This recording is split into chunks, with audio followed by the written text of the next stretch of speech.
p.m. We're reconvened from closed meeting. We will go to item 4, board protocol. The Board of Trustees of the LaPorte Independent School District is now convened. I wish to extend a warm welcome to everyone present. Every student's success is our #1 priority. As the LaPorte ISD Board of Trustees, we're here to set goals, adopt policy, approve budgets, contracts, personnel appointments, and communicate the district's vision and success to the community. It is not the role of the board to make day-to-day operational decisions. The management and day-to-day operations of the district are the responsibility of the superintendent. This is a public meeting of the Board of Trustees, not a meeting of the public. School board meetings are open to all who wish to attend and hear the matters discussed. Audience participation is limited to the patron presentation portion of the meeting. Board members may not respond to the public comment section. These proceedings may be recorded, and I respectfully ask that you please refrain from talking while others are speaking. Thank you for taking time this evening to join us and for your interest in LaPorte Independent School District. Will you please stand for the Pledge of Allegiance, and for a presentation of colors, our color guard, we have U.S. flag Staff Sergeant Bunch, Rifle First Sergeant Carlton Zonston, Second Lieutenant Williams, and Corporal Trant, and Alternate Lieutenant Ludwig. Forward march.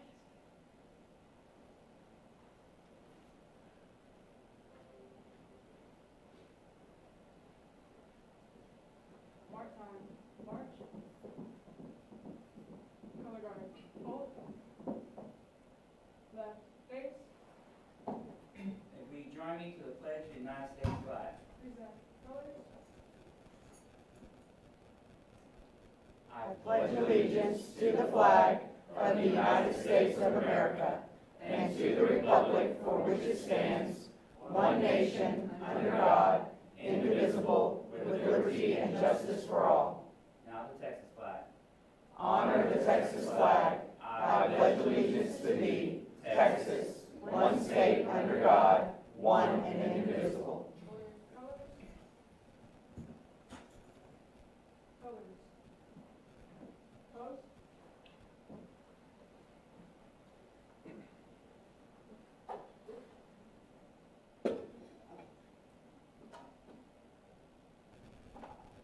Ready, seat.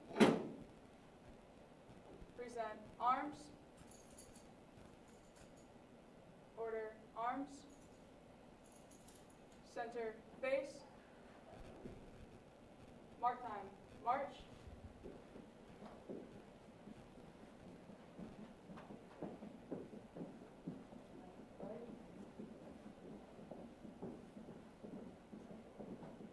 Forward.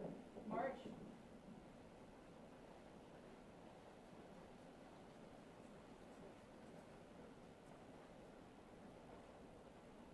And our invocation tonight will be given by Mr. Jeff Martin, Board Secretary. Thank you, Mr. President. My God, we thank you first and foremost for this opportunity to meet together. We thank you for that freedom, Father. I thank you for each and every man and woman that's represented here this evening. I ask that you continue to bless and protect them, their families, their businesses, each and one of our employees, our staff, everybody that calls LPISD home, Father God. We thank you that you put us in a position on this board and in our district to be able to go out and help take care of our teachers in the form of raises and salary increases. We ask, though, that, Father God, you just give us wisdom and discernment as we discuss our upcoming budget.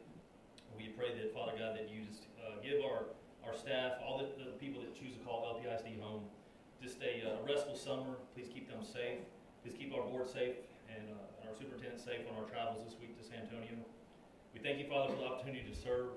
Again, we just ask that you continue to watch over and bless each and every person in this room. I got a specific prayer request from the audience, Father God, for our one and only Russell Shoppy, being in Deer Park ISD his entire career, God. We just pray for him.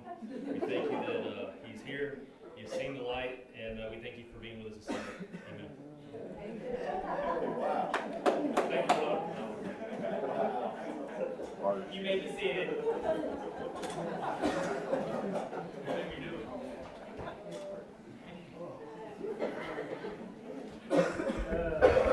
Okay.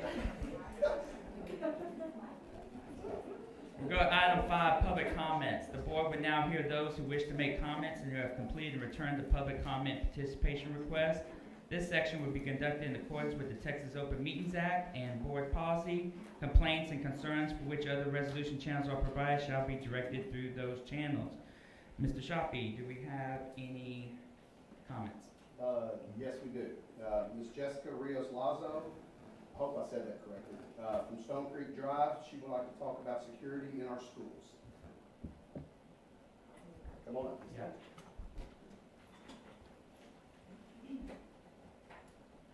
I didn't know there'd be so many people.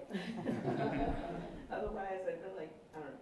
But I'm not very eloquent with my words, and I'm also very sorry if I get emotional about this. My name is Jessica Rios Lasso. I have 4 kids, 2 that are at Rizzuto Elementary, and 2 baby girls. We just moved here from Tomball in December of 2021. I have questions and concerns about our district's plan for security after Uvalde. We can't control people, we can't control the laws, the gun laws, but I know that we can control our safety in our schools. Before I keep going, I just want to say that how much I appreciate Rizzuto's administration. Mr. Lozano's amazing, and so are the women that are sitting there at the desk, manning that desk. They are our first line of defense. And I want to say thank you to them, but they're not here, so Mr. Lozano can say that to them. What concerns me is that the day of the Uvalde shooting, that morning we were at an award ceremony. And as we were entering the building, not only was the first doors were propped open, but the second doors were open too. There were parents going through, the ones that hadn't registered to come into the school. They were going through these women's desks. It was just so chaotic. And it happens for donuts with, or what we're doing now, breakfast with beauties. And then also with donuts with dudes. It's just all the time we're having parents coming in. And one of the things that I was thinking is, why are we having people come in and not having them registered before? Having everyone have a background check, regardless of whatever personal things they have. They need to be background checked no matter what. We have to protect our kids. How easy could it have been for someone to have just come in and gain access to the schools while the kids are just walking right in front of the cafeteria, and then, just someone just coming in and doing whatever they do because they're not together. Last semester, I was volunteering at the school every week. Every week I would go in and I always have my black bag. It's about this bag. It's about this big. No one is checking it. If no one is checking it, that's fine. Then maybe we shouldn't have parents bringing or coming in with anything else in the schools. There should be no reason for someone to come in with anything. The fences are also not safe. I come from Tomball, so some of these schools are newer, and I understand that this is an older school district. But these fences at Tomball are much taller for anyone to gain access to, for jumping. I don't know, I'm just thinking about the craziest thing that could happen. And so these are my questions. Are our teachers trained for some sort of defense with some attacker? Because these teachers in Uvalde, they were protecting these kids. They don't know what to do. And I'm not expecting our teachers to give them guns because that's not their job. Does our district have room in the budget for some kind of locking mechanism for each room? Are they allowed? Can we as parents buy them something? What is the protocol here? Can we install panic buttons in these rooms for these teachers? Can we also have more police presence in our schools, even if it's just a decoy car, so that they know that there's someone there? And the day after Uvalde, I don't know why I was driving everywhere, but I was driving everywhere, and I went through 3 different schools. One was ours in Rizzuto, and I saw a cop car, and it made me feel so safe. I was in Lake City, I saw a cop car as well somewhere in one of the elementary schools, and then I saw another cop car at another elementary school. It was right after, and I know that that's what they were doing there, to making the students feel safe. But this is just the day after. This seems to happen every day. Every day. At middle schoolers and high schools, we can talk to them and, kind of tell them, like, this is what you have to do. Well, you know what? I have last year I had kindergarten, first grade, now they're going to first grade and second. And my husband and I had to have a serious talk with my 6 and 7-year-old boys about shooting, about strangers, and telling them the teachers will tell you what to do. But are they like protected in their classrooms where they just sit there and learn their ABCs and trying to learn? Are they safe? We just started the summer, and it's gonna go by really fast. So what are we doing so we can prepare for August? Another thing that I was talking about with someone was about having counseling sessions with our school counselors, meetings before the school starts. That way parents can learn how to talk to our kids about these situations if this ever happens. As a parent, I can't just sit home and pray. I really appreciate the prayer here. I know, like, I am a Christian and I do believe in God, but I can't leave it up to God. We also have to do something. Faith without actions is dead. And so if we don't do anything about it, it's gonna happen. And what's the plan? What do I need to do as a parent? If you need me to go knock on doors and get some checks for our district, for our schools, I will do it.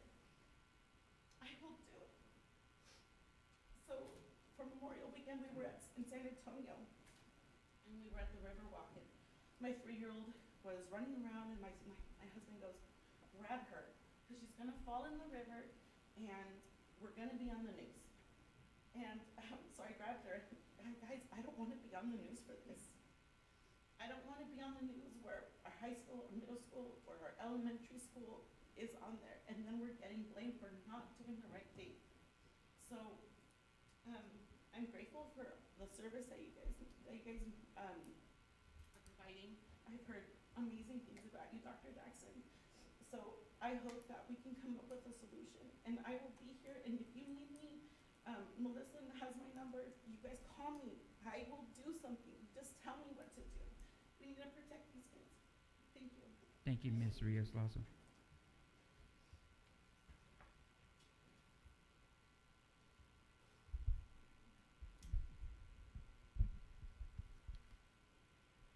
Okay, we'll go to item 6, public hearing, discuss budget and proposed tax rate for fiscal year 2022-2023. We'll start off with A, the presentation of budget and proposed tax rate for fiscal year 2022-2023. Dr. Jackson. I invite our CFO, Rhonda Comby, up to the podium. She's been working diligently for quite some time. Ms. Comby?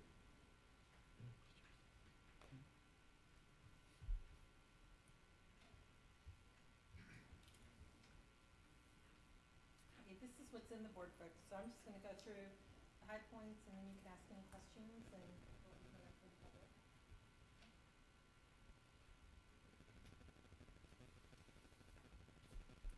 Okay, assumptions, and we went over this at our workshop last week.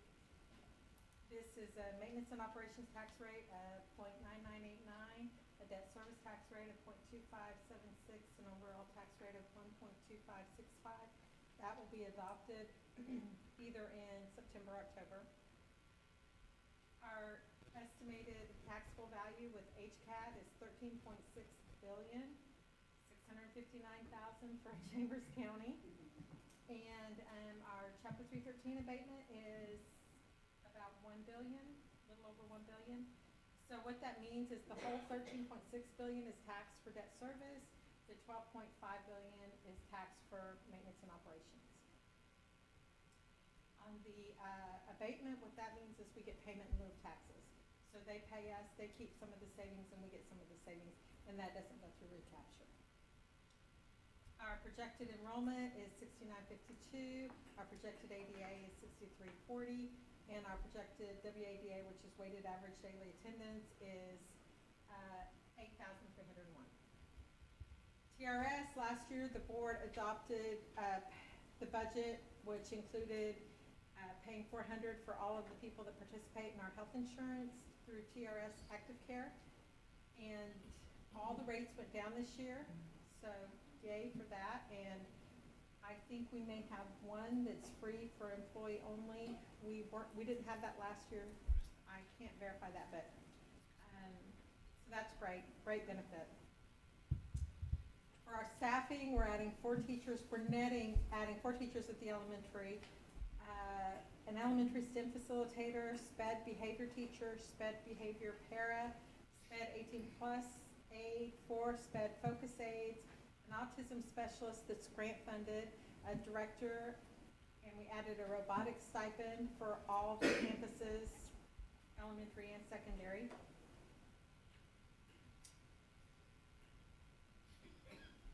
We've adjusted athletic stipends and updated them. We added a library in 21-22, but we didn't fill it, so it'll have an impact on this budget. And in 2023, we went down 1 assistant principal. The budget includes a 3% of annual salary increase, which will cost the general fund about $1.8 million. We're changing beginning teacher salary to $60,000. It's currently at $58,000. Adjusting all pay schedules by 2%, except those that may fall below the starting teacher salary, but require teaching experience, and we've adjusted anything that may fall into that category. Longevity stipend or retention stipend for years with the district, 1.5 years gets $1,000, 6 to 10 years gets $2,000, and over 11 years will get $3,000.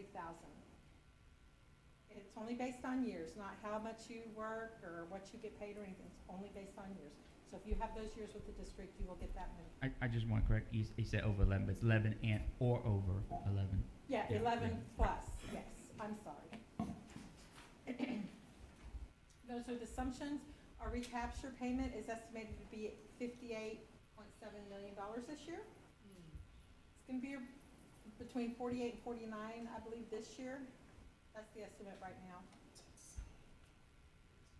It's gonna be, I hate to put you on the spotlight, and I'm not exact okay. numbers, but I've heard you say before, the way to kind of mitigate that is to have increased enrollment. If we were to say, well, I guess my first part of the question is, do we have like a magic number? If we're at 7,000 approximately now, 7,500 would be that number? And if so, like, how much would that mitigate? If we were to say have 7,500 kids? So I don't have those numbers off the top of my head, but it's actually, they have to attend school, so enrollment's not the only thing we need. We need them to be in a seat, be present.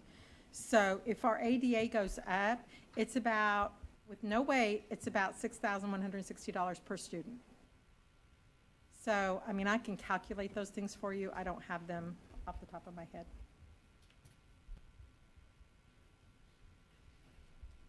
So then the next page look at is the,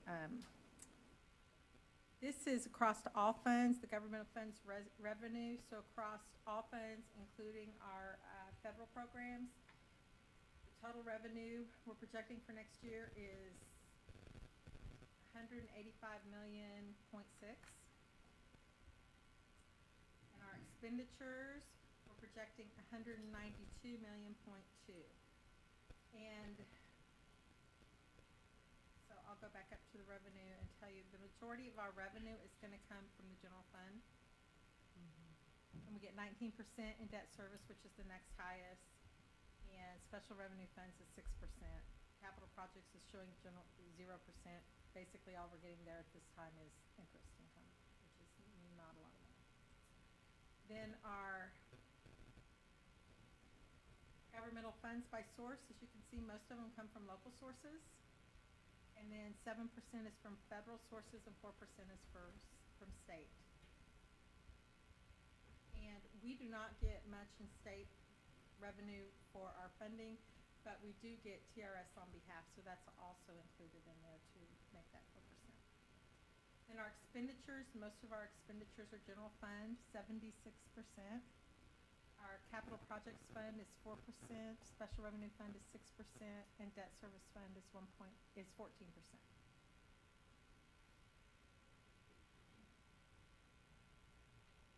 So our expenditures by functional category, 27% is in instruction, 7% is in instructional support, 2% is administrative, 12% is operations, 14% is debt service, 4% is capital projects, and 34% is other. Our general fund balance, 5-year history, we have gone from about 35 million to about 55 million since 2018. This is our enrollment. Okay, this is our summary. So the 3 funds that you have to adopt tonight is going to be the general fund, the debt service fund, and the food service fund. All the other funds are not adopted in this venue. So our general fund, we're going to use 6.8 million of fund balance. Our total expenditures will be 145 million. Our total revenues will be 138 million, and our recapture payment will be 58.7 million. Our debt service, our total revenue will be 35 million. Our total expenditures will be 27 million. We'll be putting 7.7 million back in the fund balance with a plan to retire debt early on our February payment with some refunding that's available. Our food service projected revenues is 4.7 million. Expenditures are 4.7 million. We're looking to put 12 million back in the food service budget. And so, are there any questions on any of that? That's really all I have, unless you have any questions. You found I've already said this too, but I had a question, Dave.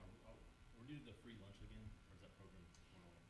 No, and I don't think, is Rob in here? I don't think they've authorized it, yeah. That conversation in governmental is just kind of going downhill. We haven't heard much about it recently. So. Yeah, we do not expect free meals in 22-23. Any other questions? I'm still holding out on hope. I still say, and I've said to Yvonne several times in meetings, but I think it still may happen. It happens in Washington, by the way, but Right, I'm federal. thinking that, somebody's gonna have a change of heart and kind of do something different. And I could be dead wrong, but I'm holding out. Just another question I have is, man, so all the new neighborhoods, like the Morgan's Landing, the apartments, all these things, like, I think I'm correct in saying that we're feeling the effect burden on the tax rolls, right? We're seeing that's increasing our recapture that we're having to pay. We're not seeing it in terms of enrollment yet. And it seems weird, I like, suspect there's a lot of young families moving in or aged out families that their kids are grown. And so, if they're young families, they gotta have babies that will eventually grow up and get into our schools. So trust me, I drive around all these new schools and these new neighborhoods and kind of, wish and plan that these kids are coming.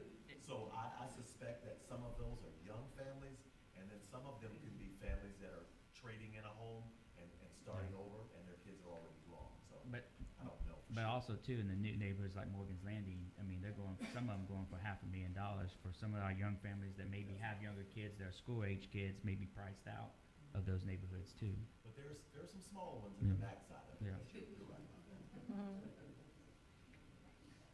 Any other questions? I don't know what the right answer is. You asked the question just a few minutes ago, Jeff, and, but in my mind, and Rhonda and I kick these things around a lot, because I ask a lot of questions about it too. I'm just wondering what 500 more kids would do to offset, our recapture payment, and I don't really know what that is, but I think we're gonna work on that. I'm not saying we can go grow our enrollment next week to 500. We're just hoping that we get back to pre-pandemic numbers, and then we go from there. So it would just offset it, wouldn't that, there's nothing we can physically ever do to reduce that 58, like we're always gonna have to pay that. Well, that just number would enrollment. come down if our enrollment went up. Right. So then it would come That down. Yes. number would come down, yes. As our ADA goes up, that number comes down. Okay. And I can calculate a break even, I just can't do that off the top of my head right here. But I I'd like can to do know that. Okay. We'll probably, 58 million on 100, whatever we're taking, it may almost double our 88, but I'll look at it. I would love to see this, the Harvard equation, how you calculate, like,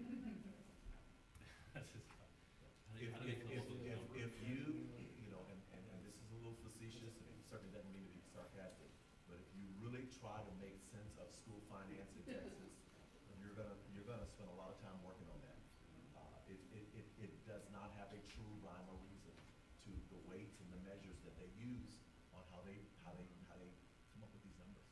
It's not what we do with our checkbooks at home and what we do with our own banking and finance. It's really, really convoluted at best. At best.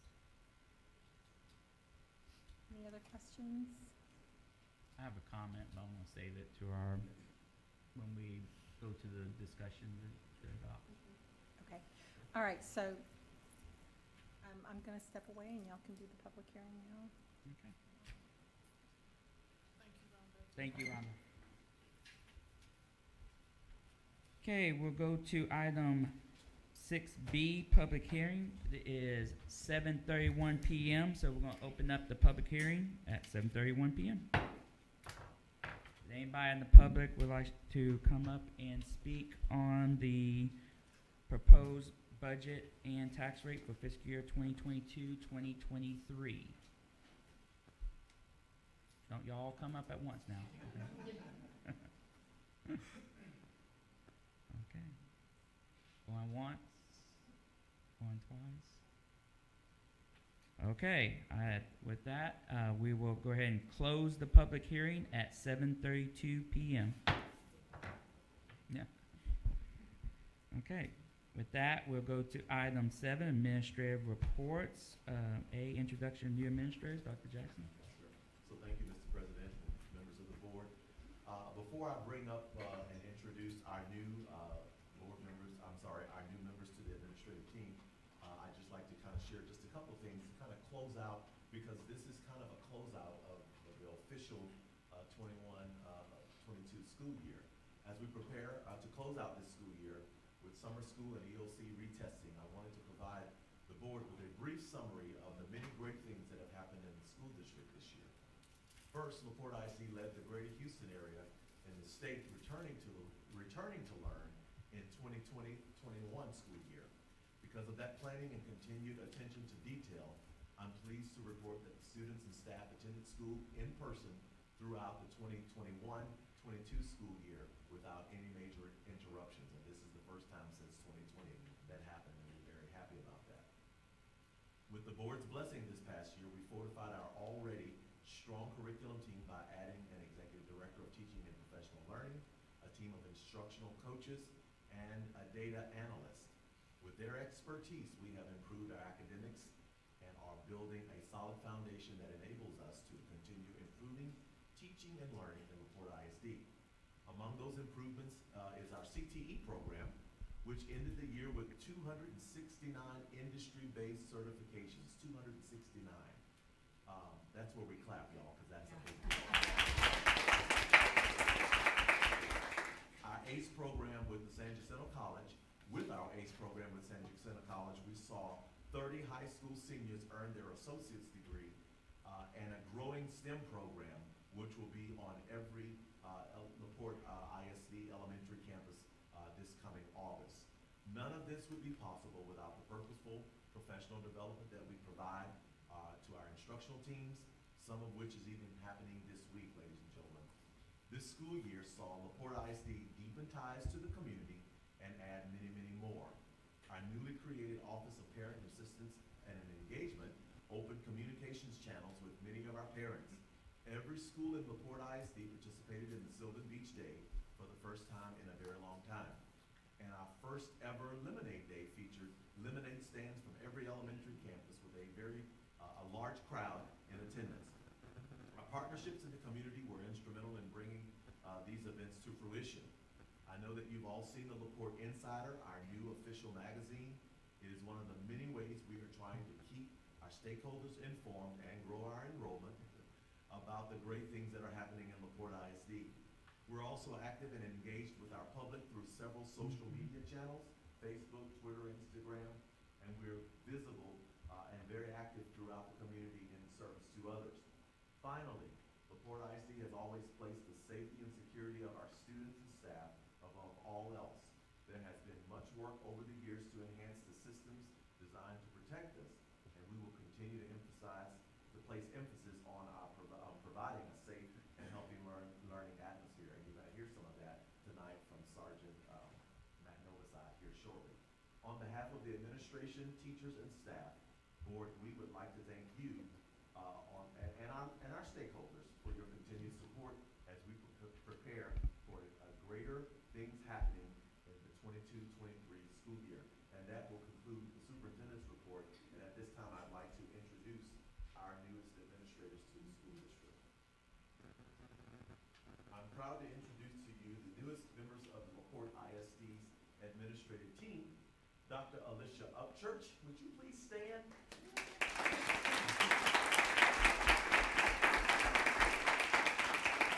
I'm pleased to share with you that we've selected Dr. Alicia Upchurch to serve as the LaPorte ISD Executive Director of Elementary Education.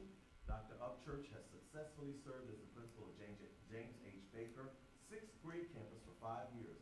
Upon joining LaPorte ISD in 2000, she served as the assistant principal at Bayshore Elementary and Jenny Reed Elementary. Additionally, she has served as the associate principal at Lomax Junior High and the principal at both Lomax Elementary and James H. Baker sixth grade campus.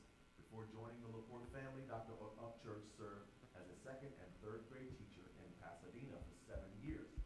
Dr. Upchurch earned a Bachelor of Science in Education degree with an early childhood endorsement from Baylor University, Signal Bears. She earned her master's degree in educational management from the University of Houston, Clear Lake, and she earned her Doctor of Education degree in educational leadership from Nova Southeastern University. We're looking forward to the many strengths that she will bring to her new role, and the relationships that she has built with our campus teams throughout the years will be a tremendous benefit to our administrative team. Please join me in congratulating Dr. Upchurch.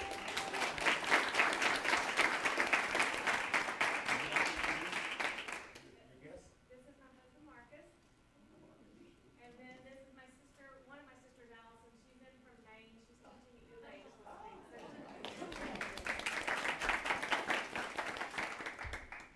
We would like to also introduce Miss Linda Hyde to you as the principal of Heritage Elementary for the 22-23 school year. Let's give her a hand. As you know, Linda currently serves as the principal of LaPorte Elementary. Previous to this role, she served as the assistant principal of Heritage Elementary and was the founding director of the Early Childhood Center that is housed at Heritage Elementary. While at Heritage, Linda and Miss Jewel Whitfield worked tirelessly to research and establish the foundation for a first-rate early childhood program for LaPorte ISD. Because of her experience and knowledge of the campus and its programs, including the ECC, she will be an excellent leader for the families and staff of Heritage Elementary.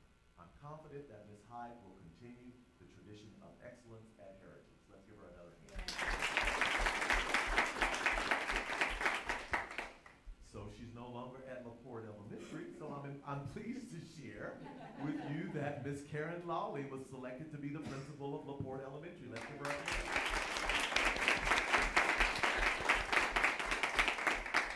Ms. Lawley has 22 years of experience in education and currently serves as the assistant principal of LaPorte Elementary. Prior to this role, she supported students as a special education teacher at LaPorte Elementary and general education teacher at Bayshore Elementary. Ms. Lawley earned her Bachelor of Arts degree in Interdisciplinary Studies from the University of Houston, Clear Lake, a Master of Education degree in Educational Leadership from Lamar University, and an additional Master of Education degree in Special Education from the University of St. Thomas. We're excited that Ms. Lawley will continue to serve the students of LaPorte Elementary in her new role, and we are confident that the relationships she has built with the students, staff, and families will be key in the leadership transition at LaPorte Elementary.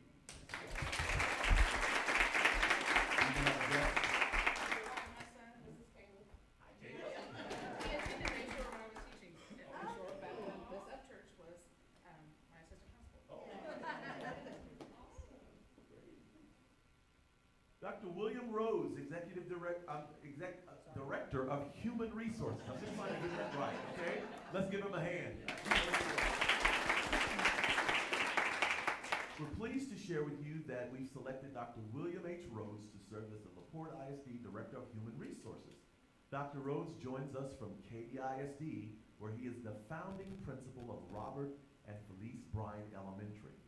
Dr. Rhodes also served as principal of Fielder Elementary in Katy ISD, and prior to his 8 years in the principalship, Dr. Rhodes was a human resource coordinator, assistant principal, and teacher, all in Katy. Before joining Katy ISD, Dr. Rhodes taught in various grade levels in Cartersville, Georgia, Los Angeles, California, and Ontario, Canada. Dr. Rhodes earned a Bachelor of Science in Middle Grades Education from Berry College in Rome, Georgia. He earned his master's degree in educational management from the University of Houston, Clear Lake, where he also completed his Doctor of Education in educational leadership. Please join me in welcoming Dr. Rhodes to our board. We're glad you're here. We're glad you're here. Miss Alyssa Cross, Director of Transportation. Miss Alyssa Cross, let's give her a hand. Please join me in welcoming Alyssa Cross to LaPorte ISD. She has been selected as the Director of Transportation. Ms. Cross joins us from Montgomery ISD, where she served as the Director of Transportation. She has previously served as the Operations Manager in Klein ISD, and Ms. Cross began her career in education as a bus driver and continued to grow as a professional and leader in the transportation field. She is a certified supervisor of pupil transportation through the National Association of Pupil Transportation. Ms. Cross has experience in leading a transportation department and believes it is essential to work as a team to address the needs of our students, families, and the goals of the district. Ms. Cross will be a graduate of the she has a Bachelor's of Business Administration, from Stephen F. Austin State University this summer. Please join me in welcoming Ms. Cross to LaPorte ISD. Mr. President, if I could just take this privilege and ask that they all come up so we can take a picture of them together Sure with the thing. board. Would that be okay? That's fine.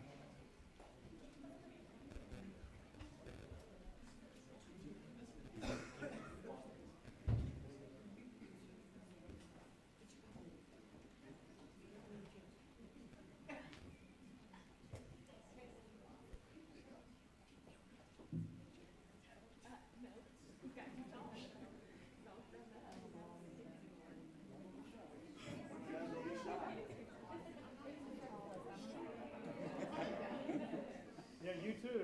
Come on. It's a new role. New roles.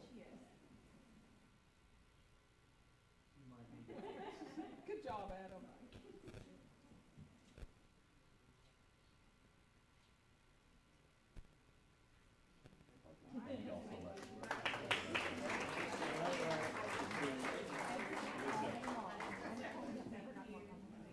Ms. Cross.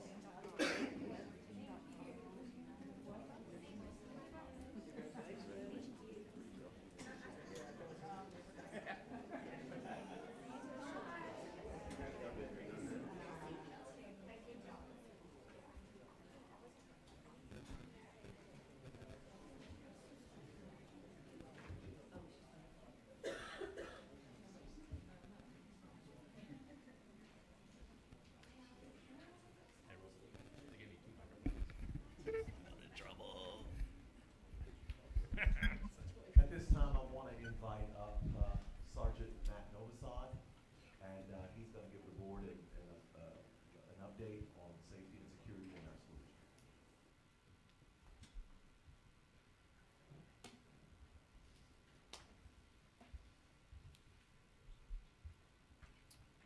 All right. Well, good evening, Dr. Jackson, board, staff, community members, stakeholders. Thank you for allowing me to speak tonight. I think this is the first time I've had to come up here since you've been with us, so thank you for that delay. I appreciate that. But in all seriousness, I'm just going to give you a little bit of updates and stuff of safety and security as we see it in law enforcement here in the district. I know the spotlight is on this because of the recent events. I will not talk about the Uvalde case. It's too new. There's still a lot of unknowns, so as soon as the final report comes out, if we need to discuss any of those, I will do that, but I will not do that tonight. The only thing I will say on a little bit of data, because I make lots of presentations on active shooters for different companies in addition to the school district. The FBI 2021 stats, out of the 61 active shooters that they identified last year, only 2 occurred on school campuses. That is 2 too many. I'm not downplaying it, but I just want people to understand that these events are still considered rare in our school systems compared to other industries where these things occur. So I just wanted to get that point across. So security personnel, so where were we years ago? Well, I can only go back to, I was hired here in 2000. I'm on my 22nd year in LaPorte PD. 16 of those 22 years has been spent with the district. So I've been here a little bit, and when I came aboard, and right before, there were just a handful of DARE officers and maybe one or two SROs on campus. Since then, we've kind of evolved, and now you can see on the stats that we do have 5 school resource officers in the district that are assigned to campuses every day, 1 at each junior high, 2 at the high school, and then 1 that goes in between DWAT and the DAP campus. We do have a DARE officer still, Officer Stanley. She's one of the originals. She's been here a long time with the district, does very well what she does. And then we added my position as the SRO supervisor. So in addition to the police presence on our campuses, we also have 6 security guards, which are housed at our junior highs and high schools. So just to kind of give you a little personnel update on that. So just some security enhancements that are throughout the district that some may or may not know. Double door entries in our vestibules, very important there, with some locking mechanisms in addition. Administration building security vestibule, we've installed some bulletproof or resistant sheetrock in those areas to help with that. Electronic badge entry. Now this is important. It says all PD. So every single police officer at the agency, if they need to get into a building, our cards that we get into our building also go with the district. So we can access the buildings at any time, 24/7, 365. Any police officer can do that. Auto locking classroom doors. Here's what I preach time and time again, and anybody that sat through any of my presentations will say, and the data will prove that the best defense against a mass attack is a closed and locked door, whether that's perimeter or a classroom. So auto locking classroom doors, very important. The anonymous alert system, working with Adam on that, that's an alert system, and anonymously you can go in and report different things. If see something, say something is kind of where that comes from. So we have that capability as well. Constant Wi-Fi access, very important. As you know, concrete doesn't like radio signals. So telephones sometimes don't work unless you have Verizon and you're on their frequency. But if we have the availability in our school buildings, our IT department's been very friendly and very up to date with our Wi-Fi access. So we do have that Wi-Fi accessibility, which falls into the next bullet point. What is Tango Tango? So here's what happened. We identified years ago that we had a radio issue in our school buildings. So we're talking how to troubleshoot this problem. Well, when the high school was being remodeled, we looked at trying to put antennas in here. We tried to work with Motorola to try to get a tower up at the 4th Street Water Tower, talking millions of dollars and a lot of unknowns, possibilities that it may or may not work all the time. So what we came up with, and I did some research and worked with the fire department, Tango Tango is actually an app that you use on your phone that turns our phones into our police radio. So when we walk into a school building, if we have a weak signal on our radios, and I have my phone, it immediately hooks to the Wi-Fi to the district, I automatically have my police radio in my hand at all times. So we never lose communication. Very, very important. And we, the PD, budget for that, and we pay for that for the district. And we right now have 40 licenses that we use. So it's every single SRO, day shift personnel, supervisors, SWAT team, detectives, all of those people have that access and capability. Entry point door alarms at LaPorte High School. So we worked with trying to mitigate traffic going in and out of the high school because I know, as you may know, there are a lot of doors on that campus. I numbered every single one of them. And just in the main campus are 76 doors, I believe. So what we did is we put point door alarms on there to prevent people from propping doors open, coming in and out of different areas. So when you hit that door and that alarm activates, we know that that door came open. So we can immediately respond to that area, which has kept the kids in the hallways because it was designed where you can go through the whole building and not have to go outside. So those have helped tremendously. Safety checks at elementary campuses. Now here's some things that some people may not know. So our DARE officer has some downtime before DARE starts and after DARE, and then sometimes during the year. So what I implemented when I came on board as a supervisor is I have her, when she's not teaching DARE, she goes around to all elementary campuses. And then she checks perimeter doors, then she goes in, she checks classroom doors. If she finds an issue, she gets with the campus administration and says, hey, just letting you know I was here, this is what I found, we need to fix it.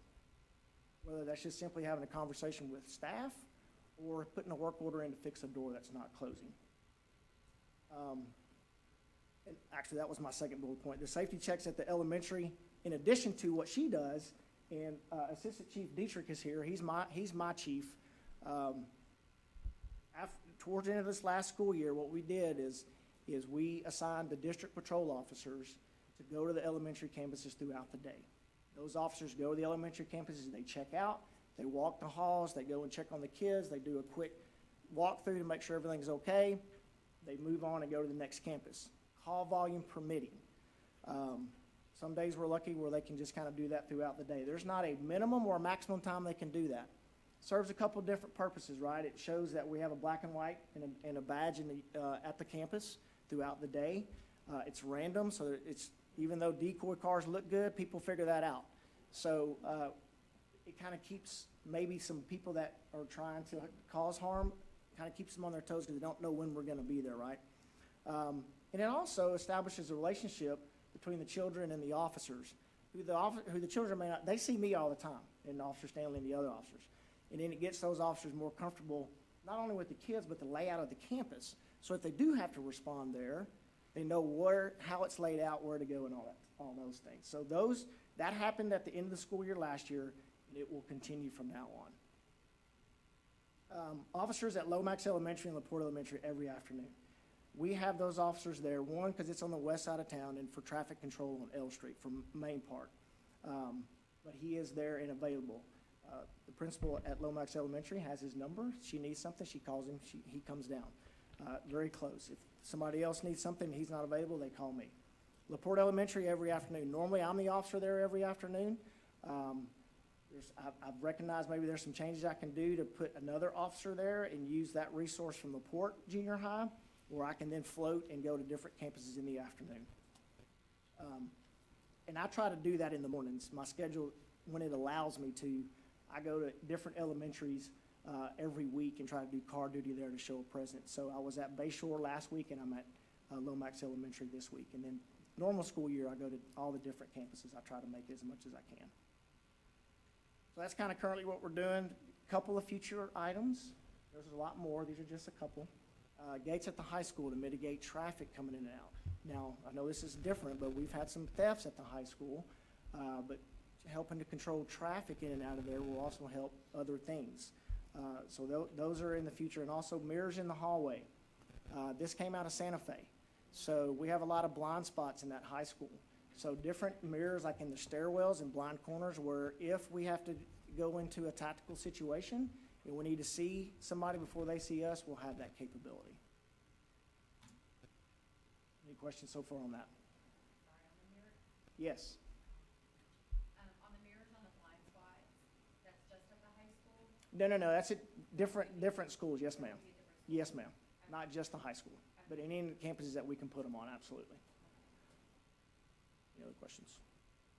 So training, so very important, the training part. What are we teaching folks? Well, our school resource officers have a lot of different trainings, and it's regulated some by legislation and some just by LaPorte PD. So we have to go through school-specific training. You just can't take an officer off the street and put him in a school. There's different things and different trainings they have to have before they can do that. The alert training we have been doing for years. I'm a current alert instructor. Assistant Chief Dietrich is as well familiar with alert. We actually had 3 classes last year. We're doing 3 classes this year, and we're doing some 8-hour classes thrown in periodically for some of our newer officers that we have, just so we can get people familiar with what that looks like. That is the recommended training through the state. It's the best training that you can have for responding to an active attack. Is that the training that you've been to at Texas State? Yes, ma'am. Yes, ma'am. So SWORD, so that's Solo Officer Rapid Deployment. So back in '99 with Columbine, remember, if you will, It used to be bad things are happening, police set a perimeter and they call SWAT and they wait. We cannot wait because time is of the essence. So since a lot of our schools, not just here, but in the state and in the country, only have one officer on campus, that officer's not ideal for them to go alone, but at the end of the day, when we gotta take care of that threat, we gotta take care of the threat. So this class is specific, and we've all been through it, all the SROs, for us as a single officer, how do we do that? What does that look like? What do we need to do to get to that threat as a single officer and not wait for somebody to team up with us and go in as a group? So we go through that too.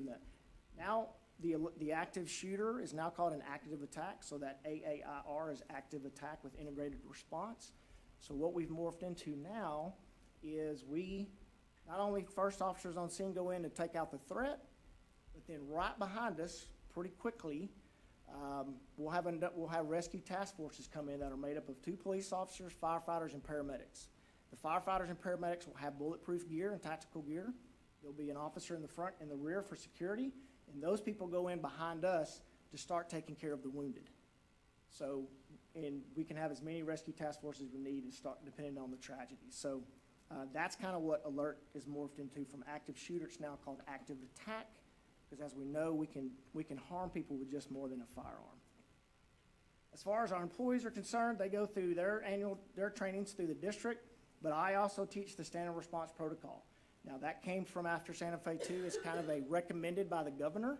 So the board and the district was adopted that. So I teach that in person, and then STB, Stop the Bleed. That was a legislative item as well, to have Stop the Bleed kits in schools, and we did that. I worked with Mr. Clausen. We found a vendor.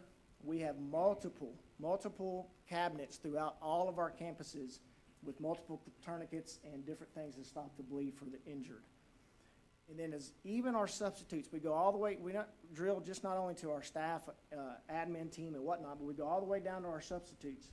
So even our substitutes, when they come in, get this same standard response protocol training, which tells us what to do in an event. Not just an active attack, but anything. So if you see the posters over there with the 5 symbols, those are in every single classroom and in every single building. They get that training every year. And even in our substitutes, as they come on board later in the year, if they're not all here at the beginning, because normally I do 2 sessions a day for about 3 days to get all the substitutes. But if we bring new ones in, instead of waiting to schedule me, I worked with LPTV. We did a recording of that training, and they can at least watch it on video right away. So they get it as soon as they get here, so they're familiar with it. Any questions in that? Yes, sir, Mr. Yonda. A couple questions. I'm familiar with Alice. Is that similar to the standard response protocol? Similar. The standard response protocol came from the I Love You Guys Foundation, which was the Platte Canyon shooting where the girl was held hostages. There was like 10 girls held hostage, and David Michael Keys, who was just at Goose Creek doing that, that standard response protocol establishes what to do in a situation, and then it also has the standard reunification method. So how do we reunite kids and family after the event? So it plays off Alice a little bit, but Alice stems more from when we were Alice trained years and years and years ago, and I haven't been in a while, so I'm not sure what it looks like now, if it's changed at all, but there were some things in Alice that were a little bit too violent maybe at first for what we wanted to try to get across, especially for little kids. Like, I can tell you that one of the things was these military guys that were teaching that were telling us to tell these little kids to take a pencil and stab a guy in the neck. I'm all for that. At the same time, psychologically, what is that doing to our kids, right? We need to give them tools, and we need to give them the know-how of what to do, but I think we can do it a little bit better and kind of tone it down. So the SRP was what was recommended by the governor for us to do, and that's what we did. And you I may have jumped ahead of you Sure. on this on the train, but okay, you mentioned about training the employees and the substitutes. How often, I guess, is maybe the faculty or maybe the SROs teaching the students about what to do in response to an active shooter of some kind, and how to Sure. react and how to respond? So Have we themselves that training? And we leave that up to the campus. We don't, as far as the SROs, so it's designed for us to teach staff and then that to get across to the kids, Okay. right? Whether that's there's literature that goes out. any of those type of things that encompasses that SRP module. Well, I guess then my next question is it getting done, and is it being done at least once a year on each of our campuses to our students? Is it twice a year? Twice a year? Okay. As a parent, I can tell you my child has participated in what to do situations, so I know that. Okay.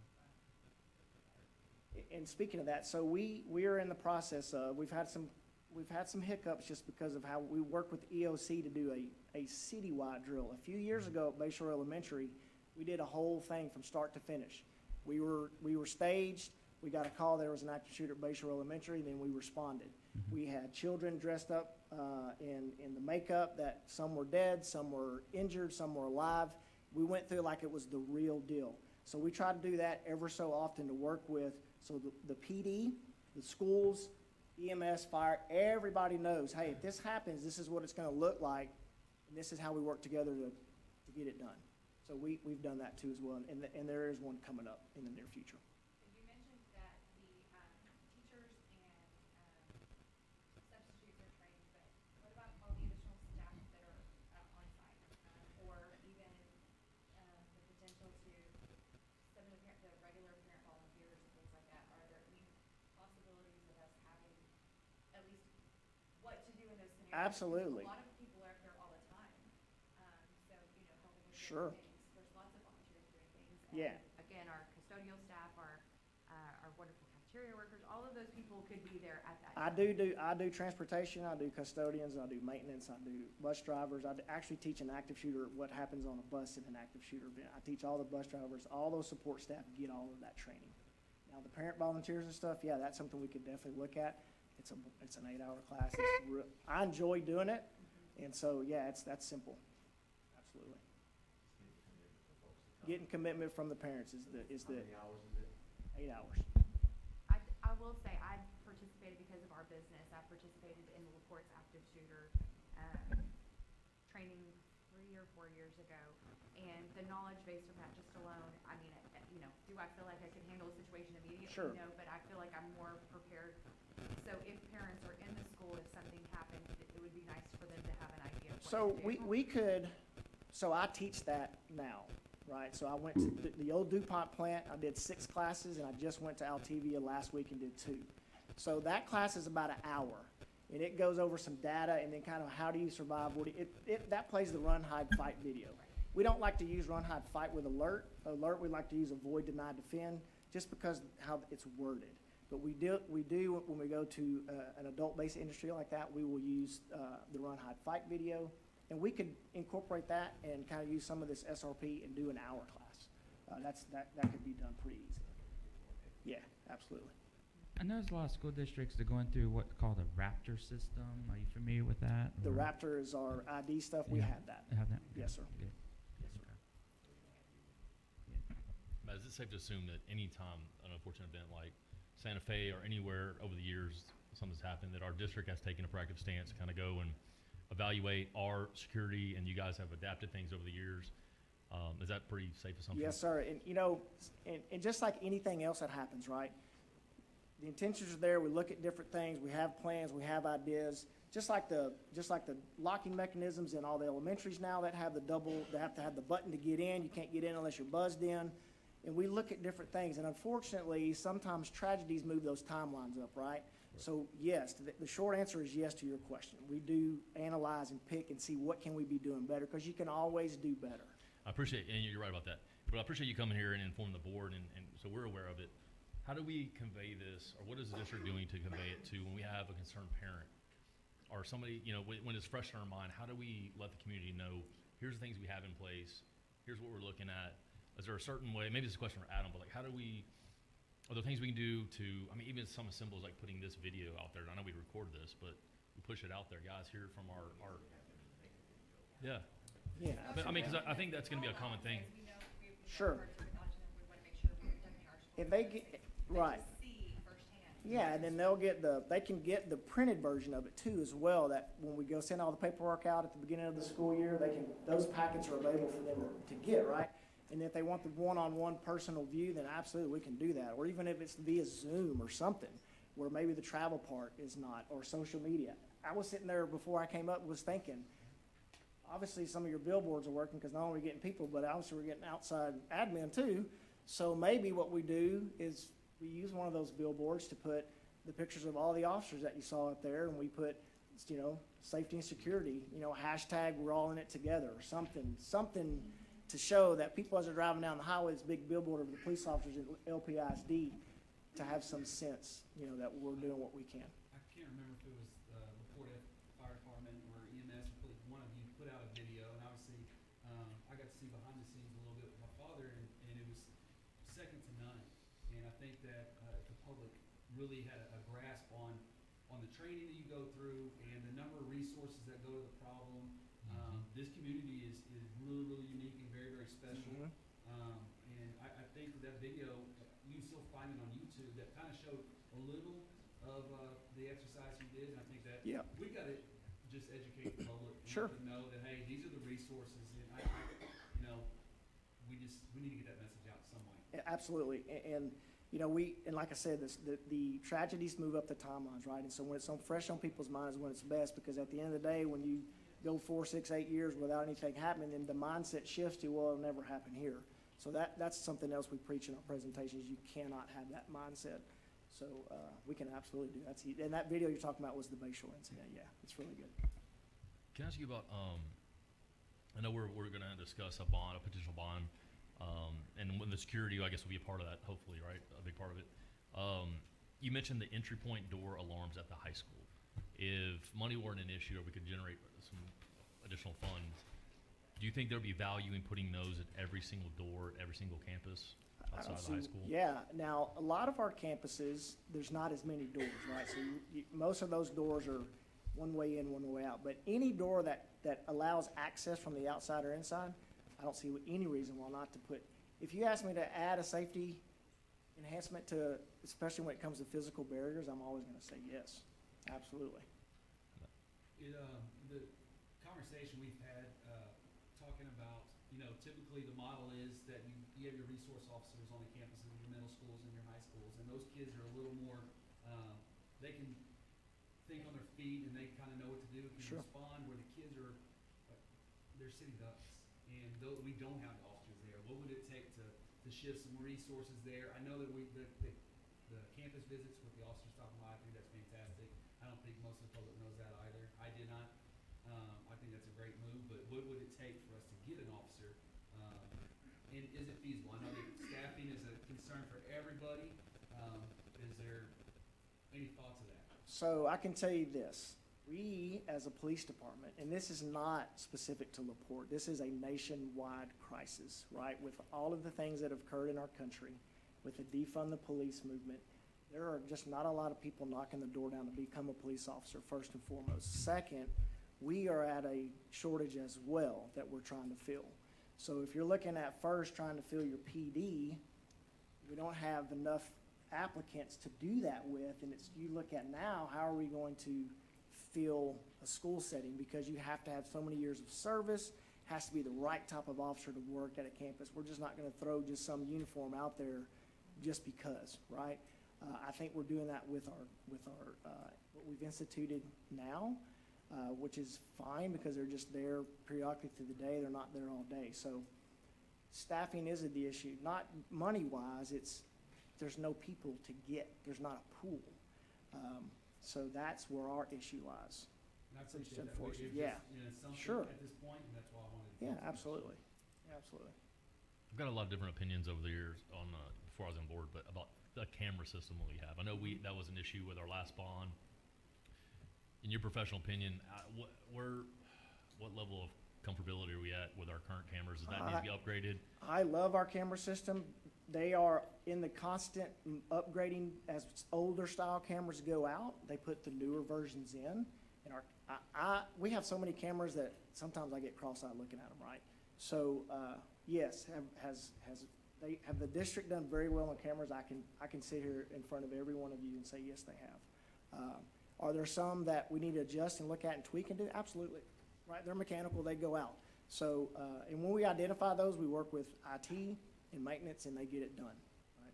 So, Are those yes. monitored, like, regularly, or, like, constantly? No. On It's on a record basis, right? I think it's a 2-week time frame they record. So we do a lot of react on, or we go back and look at them. There's no preventative. So if we were to put all those cameras, especially like in the high, there's probably, Corey, I don't know, 100-something cameras at the high school, and 30, 40, 50 at other campuses. So in order to have somebody just sit there and look at all those cameras, I don't know if they would get cross-eyed by the No, lunch. I Yeah. didn't know how they were utilized. No, yeah, and we utilize those cameras a lot.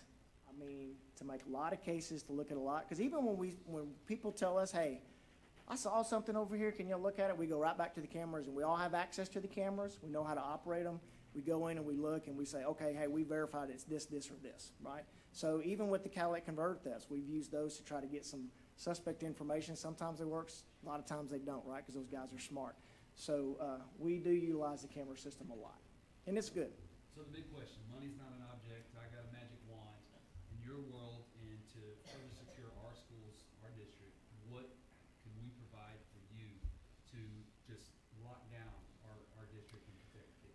You know, honestly, I'm very comfortable in how we do things here, security-wise. Do I think some of our doors and entry points could be revamped and modernized? Absolutely. At LaPorte Elementary, for example, we do have some older style hinged doors there that could be changed out, and I think they're looking at those. So, you know, we can all sit here and say, if you're gonna put one officer at every campus, why don't you just put a dozen officers at every campus, right? But we know that's not the real world. So if I truly felt that we needed, and I know Galena Park did it, they just hired like 19 officers, right? And I get all that, but they're a lot larger district than we are, a lot more buildings. And I feel that the way this district is laid out, other than our west side campuses, Heritage and College Park, Deer Park is in the city limits over there, but we work with Deer Park with each other on those things. Remember, we had the incident where we had to evacuate Heritage, or College Park to Heritage. So, and we worked with Deer Park on that. And that was an SRM, that was a standard unification method, real deal, we didn't even drill, and it worked out famously. So, would I like $1 billion to do something with? Absolutely. Facial recognition technology, robots, I don't know, drones, you know, military. But at the same time, we can't get too carried away, because we still need to have our children, when they come to school, that it's inviting, and there's not a bunch of military and a bunch of guns and badges and stuff on the outside, in a manner that sometimes those kids only know us as the person that took mommy and daddy to jail. So we have to be careful. So I can comfortably stand here before you and say that I think we're doing a stand-up job. And that if I truly needed something, I've always had the pleasure with Mr. Clausen and Corey and everybody else that, hey, we talk about it, and if we need to come up with a solution, we do. We move forward. And it's been like that forever. Would it be? I'm torn. I'm the father of 2 elementary kids, and one of the things I love about elementary, especially this past semester, is that they were able to go back, and families got brought up earlier this evening, go to award ceremonies, the end of year ceremonies, the water day specifically, right? Like, yes. You go to the campus that last month of school, and you got people out in the front of the school running around, inflatables. I mean, they're just having a great time, and I don't ever want to take that away from those kids, right? I love that. But I could also see how there's an opportunity there for somebody that was at ill will to come in and do some things. I guess my question is, would it be possible if elementary schools or any schools are scheduling water days or things like that to have, I know we can't keep an officer there 24/7 throughout the school year, but if we could have an officer there on campus when they're doing their water days, or when they're having, and then we ask our schools to not coordinate them all on the same day, so we can have an officer So there. that's what you use me for. I would love if that would happen, if those days would be scheduled not at the same time, because I went to LaPorte Elementary's water day, or field day, right? Because it was supposed to rain. They didn't have their water day. So I actually was the guy that was at a station with our radar gun, seeing how fast kids could run. It was awesome. They love that. And I love being with those kids. Those kids bring me, because we deal with a lot of people on their bad days, especially kids. And so when I go to the elementary schools, I get to see the other side, and I get a lot of joy out of that. So yes, our award ceremony is a nightmare. Absolutely, for security reasons, because like you said, there are people everywhere. Now, is there a way to control award ceremonies? I can know that there's a district that the last one I attended to for my kids is everybody pre-checked. but you didn't go into the building. In order to get to where the award ceremony was in a separate auditorium, which we don't have the luxury of some of those buildings having that. But there was an officer at the door, and if you didn't have an ID, you weren't getting in, a tag from where you already pre-registered. That's what we talked about, right? We look at these things and how can we improve, how can we do better? So can that happen? Absolutely. But can an officer be there? Absolutely. That's why you have me. I love being at those campuses. If I'm not enough and we need more people, Assistant Chief Dietrich and LaPorte PD, if we have officers that are available to make that happen, we can make that happen. That is easy. Easy. So, you talked about the pre-registering for things. Yes. And, our guest mentioned background checks. Do we have any is there any legal thing that could be a ramification for us for requiring anyone who comes on campus to have a background check? Yeah, I mean, there are a lot of laws that get brought up. When we first, want me to stand up there? No, You're you're fine. fine. Okay. You're fine. Normally, everybody can hear me. When we first started doing Raptor, school districts got sued over that, so there's a lot. We had issues, in fact, y'all had issues here a number of years ago involving requiring driver's license of volunteers coming in and not accepting other forms of ID. That was an issue. So there are things, but you can set up a program that would require people to essentially pre-register for that kind of event. You can do that. And there will be some serious growing pains in that. Yes. Yeah. Yes, sir. And you all will hear from the community if we were to do that. And I'm not saying that we shouldn't, but there will be some serious growing pains with that. I guess I wanted to ask you, the question is, do we create a soft target when we hold a group of people in another area outside while we're trying to check to determine whether or not they should be allowed inside? I was always taught that that's the first thing we shouldn't do if there's folks out there that want to do harm to mass groups of people, is you don't want them all standing outside in the parking lot Sure. checking IDs. And so I'm not here So- to knock that. I'm just saying, how do we get No, how do we get past a great point. And so when you mention soft targets, schools are soft targets, right? When you think about it. So is there any right and exact way to do it to where, no, there's not really a one answer solution to it, right? Because if you try to do one thing and like Dr. Jackson says, you create another issue with, you have a group of people standing outside now that could become a target. Now, my thing is too, is if they are, then they can run, right? Unfortunately, some bad things might happen, but how do you fix it? I don't know. Is pre-registering the answer? Maybe not. So it just depends on what's going on at the campus. Do you regulate different grade level award ceremonies? So instead of having the whole campus award day, do you have just first grade one day, second grade the next day? Do you break it down? I don't know what the answer is. And we can discuss that and do all that stuff for days and try to come up with a solution. And the I don't know what governor the best one and is. several offices Absolutely. at the state level are giving us lots of direction, and we're trying to hear all of it. Yes. It's a lot of stuff that coming at us. I asked Sergeant Novosad to come and give the board an update tonight because we plan to come back to you in August because we still have to kind of wade through. There's just a lot of noise going on right now. We want to get good systems in place for our school district. We've heard that we have some good systems, but it can be better. But hopefully by August, we'll even have more answers to what 2022 is going to look like for us. Yes, and I don't foresee really the final report of that coming out for about another 4, 5, 6 months, right? Because they're getting a lot of people involved in that. So we're going to continuously get stuff from the government. Now, moving forward, training, more training. That we preach that a lot at our PD, and we do that. Matter of fact, we have a couple of different conferences and stuff for different trainings, and of course all of our alert training, and whatnot. Our threat assessment meetings. The threat assessment is the key. When you look at all the research on all these active attack cases, more times than not, that person did something somewhere where they kind of were already telling you they were fixing to do this. So when we have these threat assessment meetings, and we've done, Mr. Clausen brought in the lady from the Secret Service or FBI and did the training for the staff, and we constantly do those meetings, and we've made our forms more efficient, and so we have those to identify these potential problems. So even though it's fairly new, The FBI has been using it forever, and so we've incorporated that, and it's worked out well. And of course, our drills, we talk about that. We do our drills mandated by the state, including the active shooter drills. Additional security enhancements, so lock boxes. So, you know, we can get us something as a little lock box with a key to the building accessible to first responders. So if somebody comes up as a first responder and has the code to get the key, and now they have the key to the whole building. Just some of those type of ideas. But then the best one here is the last one.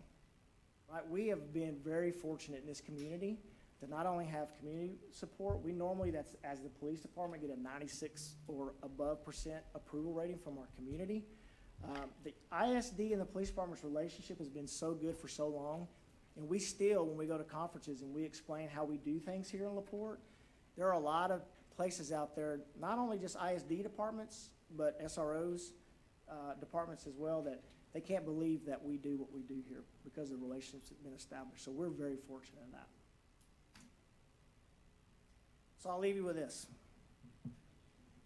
So lead from the front. That's kind of my motto, right? When I promoted back in 17, and I've been through leadership for years and years and years, just through different businesses I've been involved in and whatnot, and just for my parents and who I am. But so lead from the front. So that's what we have to do, right? Not only just me and my team, but the chief and the PD, the mayor in this community, Dr. Jackson, and the board for this district. We should all be leading from the front because we should be setting the standard. And that's what I try to do every day. What can I do better? Now, I'm a little hyper-vigilant, and sometimes my mind won't shut down because I'm always thinking of what-ifs, what-if scenarios. That's why cops die young, because we stay anxious all the time. We stay amped up, and adrenaline keeps flowing. So anyway, that's kind of what I teach my team, is we got to lead from the front. I'm not going to tell you to do something. I want you to come with me, and let's do this together. And I think that's what we've established between the department and the ISD. The 18 and 8,000, what is that? So that's just for me. 18 represents the number of physical campuses, right? Well, actually, it's 17 plus 1. What is that other 1? Ladies and gentlemen, we can't forget about the yellow rolling campuses that we have going around town every day, right? So that 8,000 represents just about the population of district, right? Students, probably a little more, but it's the 8s is what I relate it to. So every single day I look at that number and I say, not today, Satan, right? I say my prayer to St. Michael. I say my prayers when we do the moment of silence, and then I pray it all day. Not today, Satan. Not for my 18 and 8,000. It's not going to happen on my watch. So that's my mentality every single day.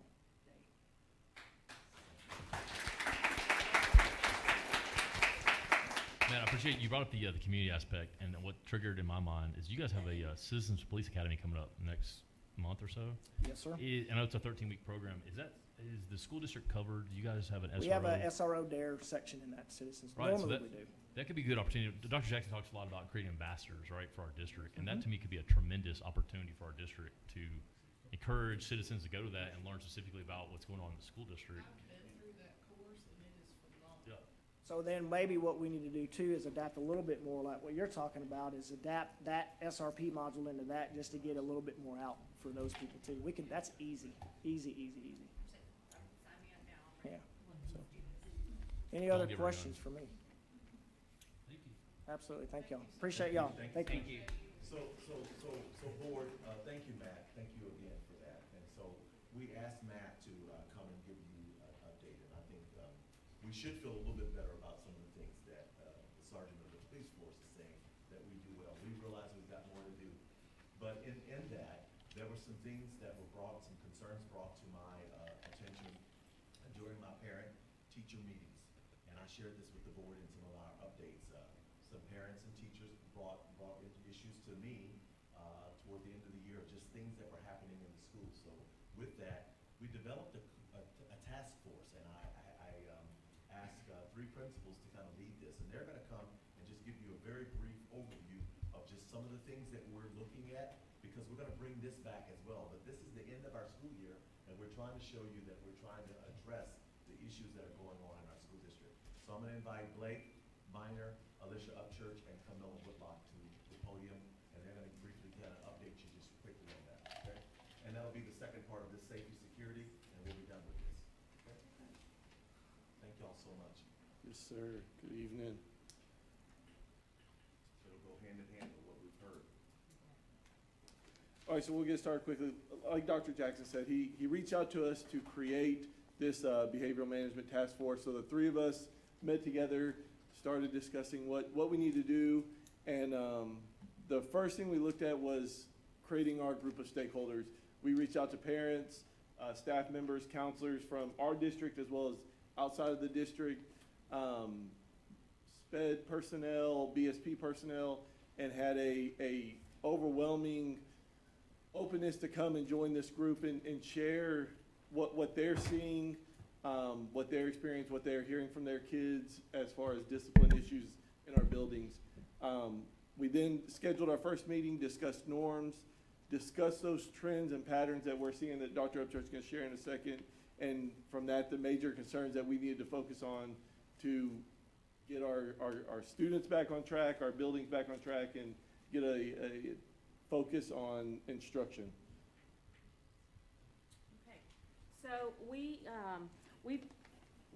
separated everybody out. Nobody sat with people that they work with, that kind of thing. We really wanted a person. We had 5 or 6 groups, and we wanted a community person and a school person, and just a big collaboration to hear from different people. And we just had them list the things that they felt that we were running into, the biggest issues that we felt that were concerns. First of all, before we even did that, we talked about the purpose of discipline and behavior and those kinds of things, and that it's to help students make better choices, help to change behavior. It's not about punishment, and yes, actions cause reactions, but we wanted to do that in a productive way for our students.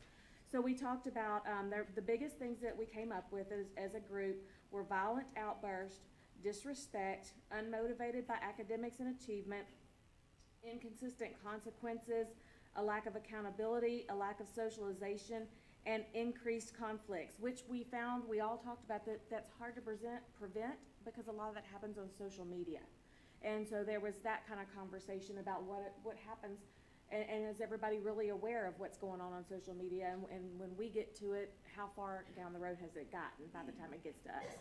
So we left them, that took about, that was the first meeting. We left them with a direction, go home, pretend there's no parameters, no restrictions, money, people, whatever. Think outside the box. What are some ideas that we have that you can come up with that we could do to be consistent from pre-K to 12? And we have a list, I lettered them, they start from A and I think they go through V, so almost the whole alphabet. But just the tons of great ideas. We talked about, the capturing kids' hearts and love and logic and those kinds of things. We talked about school-wide PBIS, which is similar to capturing kids' hearts and love and logic. We talked about how to go to school, how to treat each other. Title I Compact. We talked about a lot of social and emotional learning. We feel like kids are emulating some things that they're seeing on TV, video games, those things, how to help them with that. We had some guys who talked about a Boys to Men club, and we talked about mentorship and how to get the community involved. And, we used to, those of us who have been around since 2000, we used to have the groups come in from Lyondale and some of the other companies, and then things changed and all that kind of just went away, and we had Partners in Education is what it was called. And I can remember having 30 people sometimes on campus coming in and working with students. And so lots of those kinds of things that we talked about. The biggest things were relationship building, relationship with parents, relationship with students, relationships with each other.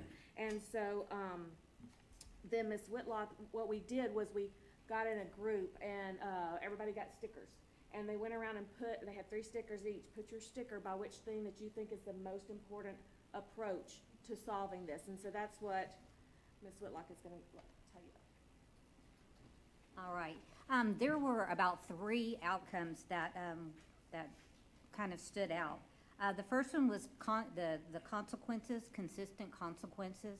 They felt like that we needed to be more consistent with our consequences.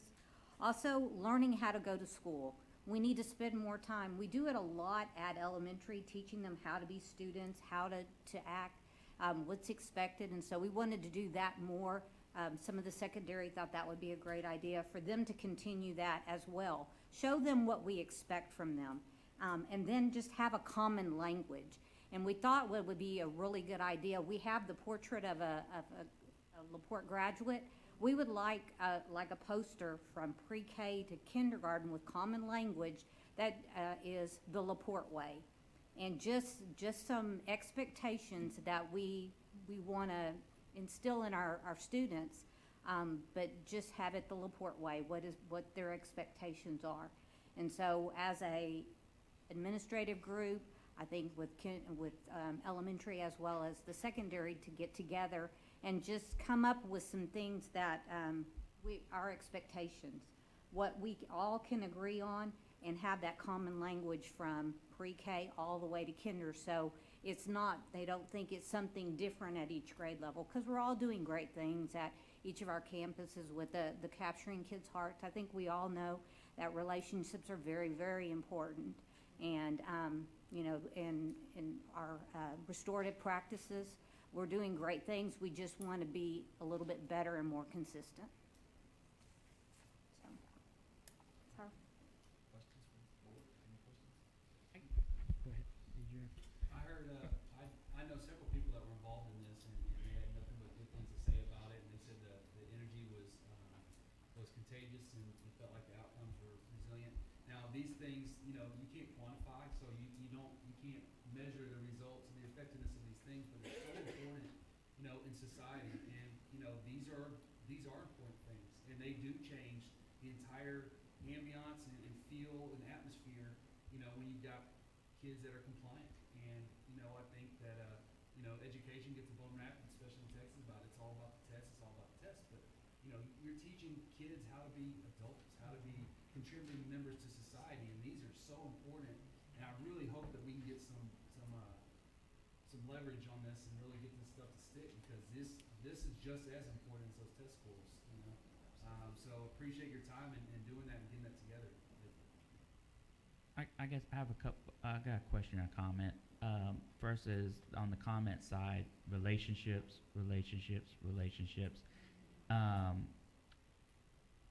I know with the elementary, our 22-to-1 ratio, but I know sometimes it's more difficult as far as when you have larger class sizes at the secondary level. I don't know as far as you have on there a slide on the PD, professional development on summer and ongoing, about how ways for teachers to, you know, get to know their students, getting to know, building those relationships, because a lot of those problems you're going to be able to recognize or find out or learn on, get ahead of the game on the social media aspect when you know your kids and building those types of relationships, because they'll have someone they can trust as an adult that come to you and discuss those problems and be able to maybe alert the administration and get handle of those situations a little bit earlier. I guess is on as far as like the soft skills, the behavior, the attendance and things like that, how is our counseling program fit into all of this? As far as, do we need to kind of revisit our counseling program? Do we need to kind of revisit as far as how the counselors are addressing some of these issues with the students? I don't know if you had any comments or... Counselors were part of this process. Yes, Right. they were counselors. Did they have any kind of suggestions or how they can modify or improve our counseling program? Well, one of the things that the counselor that I spoke with with mine is with our current SEL, it's focused in our bullpup period, and we're trying to get it to adjust where it can be in every content class. So, I mean, they see their bullpup teacher one day, 40 minutes, and it's not their content class. So getting that SEL program every class period, every day, where those teachers have that chance to build a relationship around the social emotional learning. Mm-hmm. And we do have the Character Strong program. That's with the character sign. And that's an elementary as well. And so in we focus on a trait each month, and it kind of goes along with our student of the month. And so, you know, but of course we can improve. We're doing lunch bunches, they get together and do groups, different things, eat outside, you know, those kinds of things. But we're working with our counselor to push into the social studies classrooms. We see that to be a very, almost perfect spot, because it's all about community and that kind of thing, building some of those things every 6 weeks rotation type of thing. I was just gonna say, I imagine that our counselors, part of it, anything additional just to them is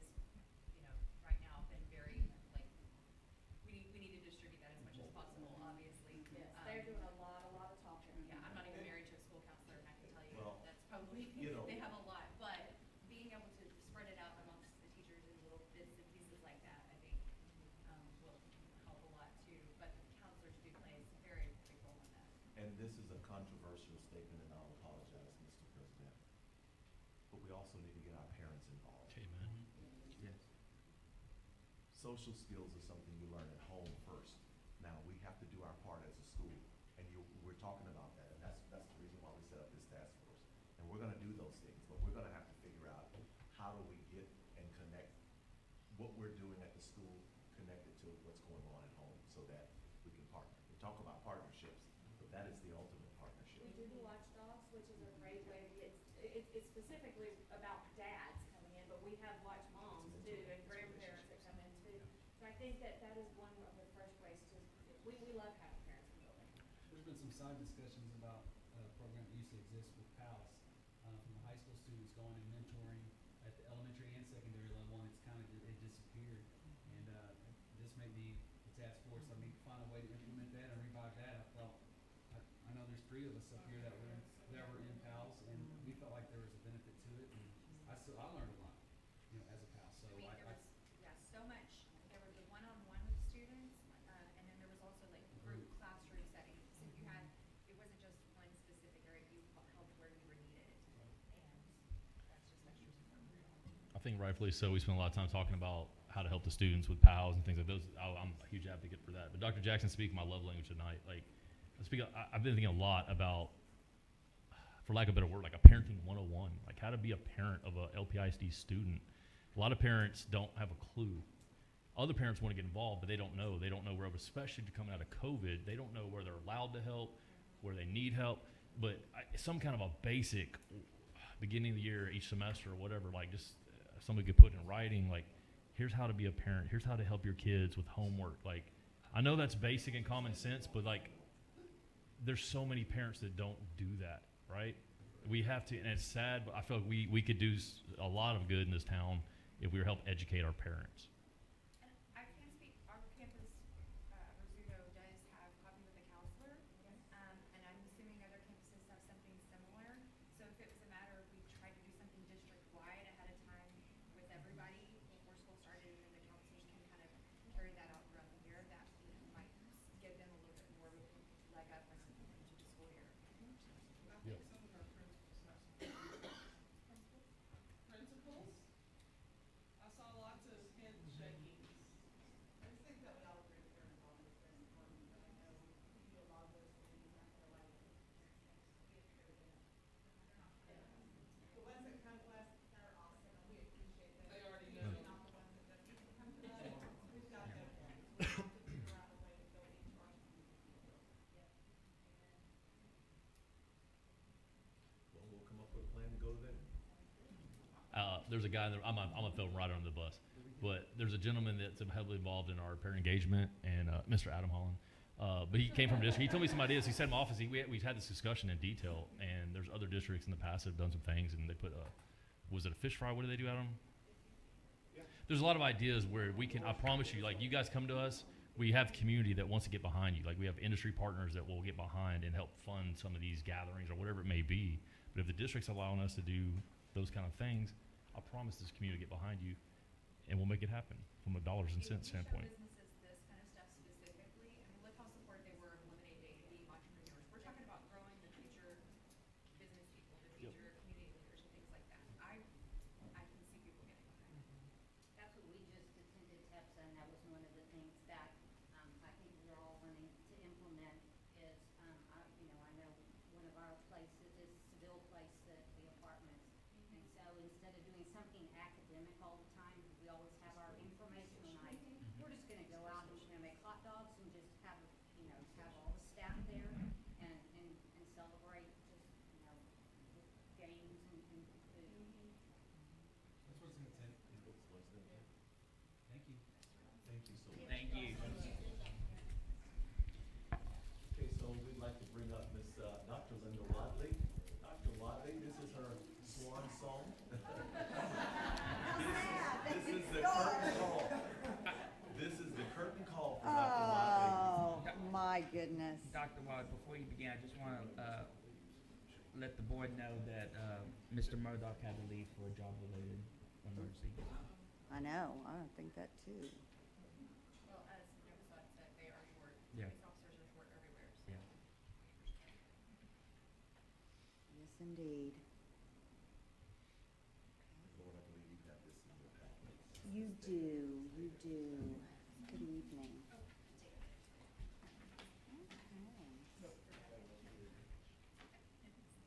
So tonight, I'd like to run through our preliminary STAR and EOC data by grade level and subject.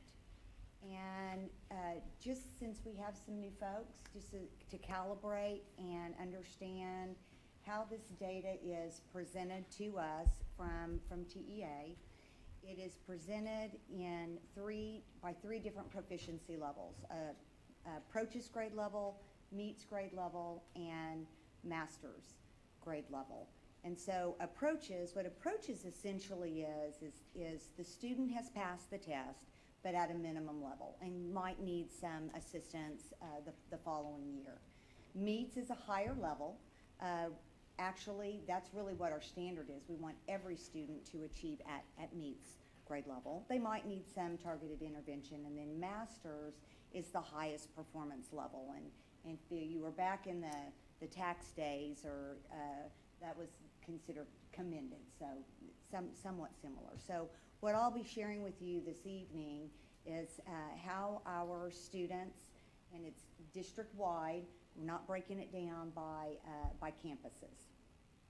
But if you have any questions, please stop me and ask. So this data is preliminary, and I really can't emphasize that more. It may not change much, but it is preliminary. Even our state data is preliminary. So, what does that mean? It means that we, not only Porte ISD, but the state testing company, we are assuring that we have our online testers and our paper testers all accounted for. We're ensuring that our district demographics are accurate and that actually the data is being processed correctly. With regard to these state averages, were you going to ask a question? Yeah, just real quickly. Yes. Since you got it on the slide with online paper. Generally, just give a rough percentage. What percentage of our students took the test online? Because I know we're gearing towards that requirement that. I'm going to say 98%. Is that right, 98%? Jen? About 98%, 98, 99%. So it's a small number. Good question.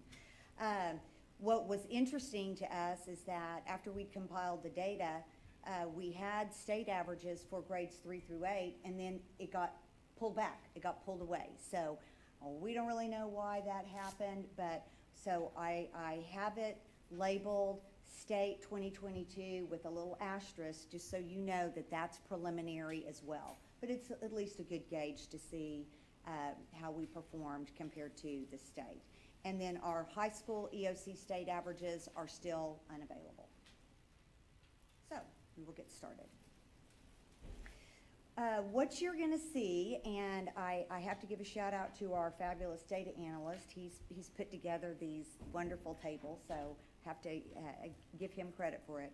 So the way that you're going to see these slides come up, you'll see it by grade, and you'll see the state average with the asterisk. You will see the district average for all students compared to last year, and then we've pulled out some specific demographic subpopulations: our special education students, our economically disadvantaged, our emergent bilinguals. They are our limited English proficient students, and our GT students. These are not the only accountability subpopulations, but for a lot of our focus and a lot of our work, we have put a lot of attention on our special ed, our economically disadvantaged, and our emergent bilinguals. But the totals show everyone? The totals show everyone, Okay, yes gotcha, ma'am, okay. yes ma'am, yes ma'am. And then the other thing that we did in a light shading, and I don't know how well the audience can see it, but we highlighted in green where we showed growth from a prior year. Okay, so here we go, third grade math and reading. So, and I'll just kind of show you how this one works, and then you'll figure it out as we go through the various grade levels. So on the district line, you'll see that we had 82.3% of our students, of our third graders, pass the test at approaches. And last year, it was at 80.2. At meets, this year was 50.7, and last year it was 39.6.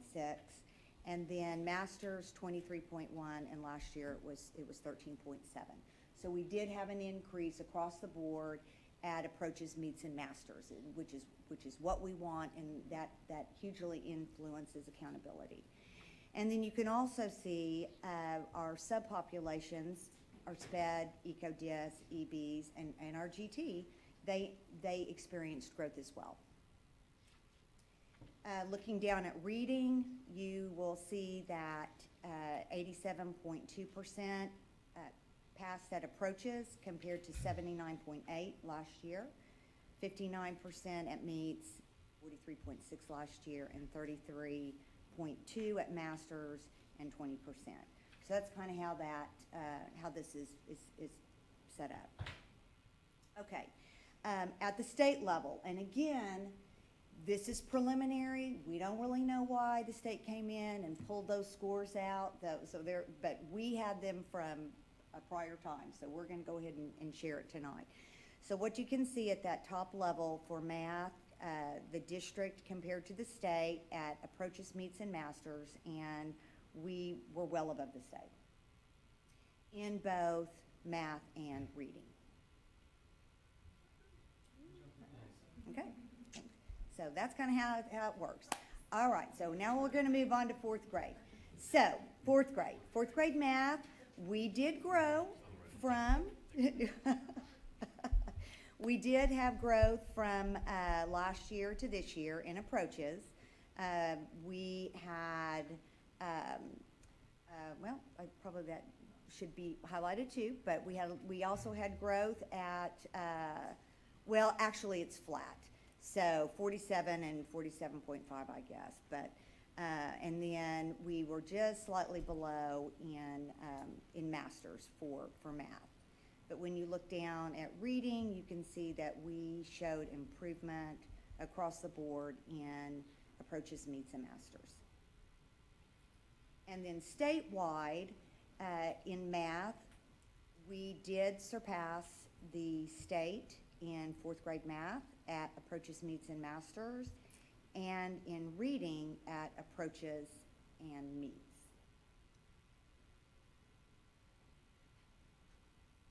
Moving on to fifth grade. Okay, fifth grade math. We had an increase. It's primarily there was not much loss at all from approaches to approaches, but we did have a little decrease in meets and masters. Going down to reading, we did have an increase at approaches and meets, and then at the state level, across the board, approaches, meets, and masters, we did score above the state.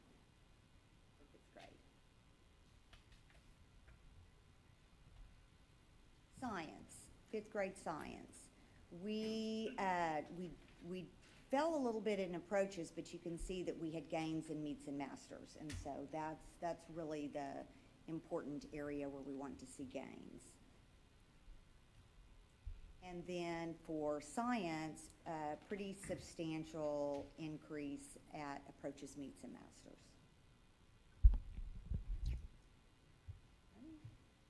So some of the key conclusions, all subjects and all grades performed above the state average in approaches and meets by approximately 10 percentage points. Our performance on all subjects and grades in masters is often above the state average, around 3 percentage points. And then in terms of growth, all subjects in grades 3 and 4 showed strong growth from the prior year performance. And although our fifth grade year-to-year growth in reading and math decreased in meets and masters, we did perform well above the state average. And what I will tell you is, I'm probably kind of jumping the gun a little bit, we're still getting the data in to be able to drill down to the skill level. I think by, I may have it later in the slides, but that data is coming in for us to do that. So there will be specific content that Absolutely. related to. Yes, ma'am. Yes, ma'am. Okay, so we'll move on to sixth grade. We did see a little bit of a decrease in math, in approaches, meets, and masters. But then when you look down in reading, you will see that we had increases across the board in approaches, meets, and masters. Then comparing to the state, you can see that we surpassed the state at each of those levels in reading and math.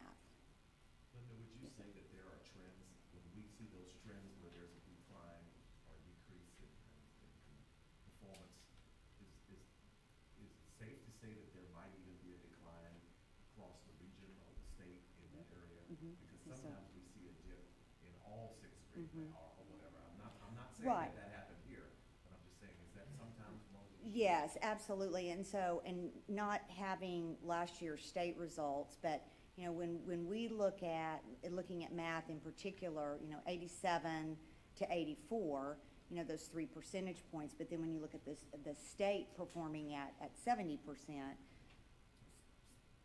something's going on there. And we'll know more as more of the data comes in. We will definitely be able to draw better, more specific conclusions about that very thing. But And if I just may say, as you're Of course, going through, you're yeah. doing fine, but for the new board members, and I've been doing this a long time, and so have you, but the TEA has a unique way of trickling in that data over the summer. So, ladies and gentlemen, we won't have all of this data until the end of Probably, August, first part of well, I August. think we'll have it, did we say mid-July?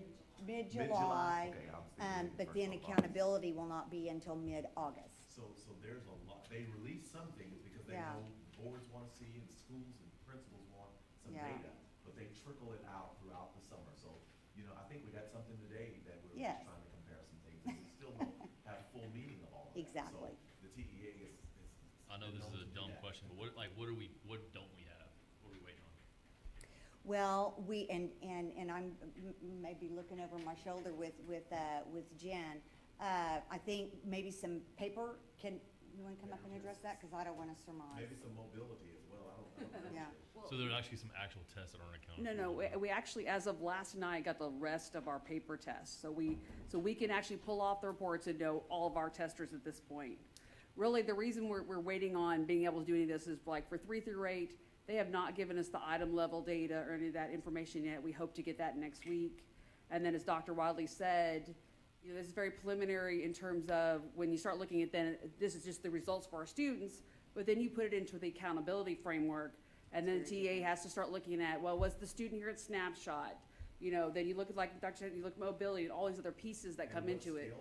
Yes. So that's why when she talks about looking at it from the raw data of the state, even for this is my supposition, is because we moved to a new testing vendor, I think what happened is when they turned on the button to give us the results for the online assessments, it automatically calculated the state and region stuff, and they realized they didn't intend for us to see that. Yeah. And then they turned it off. Yeah. And now that they've gotten the paper results, we got them all, and I know some of my colleagues across the region, they were still waiting on some of theirs trickling in. So I think hopefully next week at least, when we get all our 3 through 8 data, we'll at least have a better idea of where we are. Plus, again, we still don't have how that compares to the state at this time. And we'll be back in front of the board in August. Yes. Once we have everything, we'll Yes. be back before you, but we didn't want to leave and not have a meeting in July and the Yeah. board hadn't received a comprehensive update. I'm so sorry. No, I just was joking. I said, she'll be. So you're saying that the school finance is not the only confusing thing?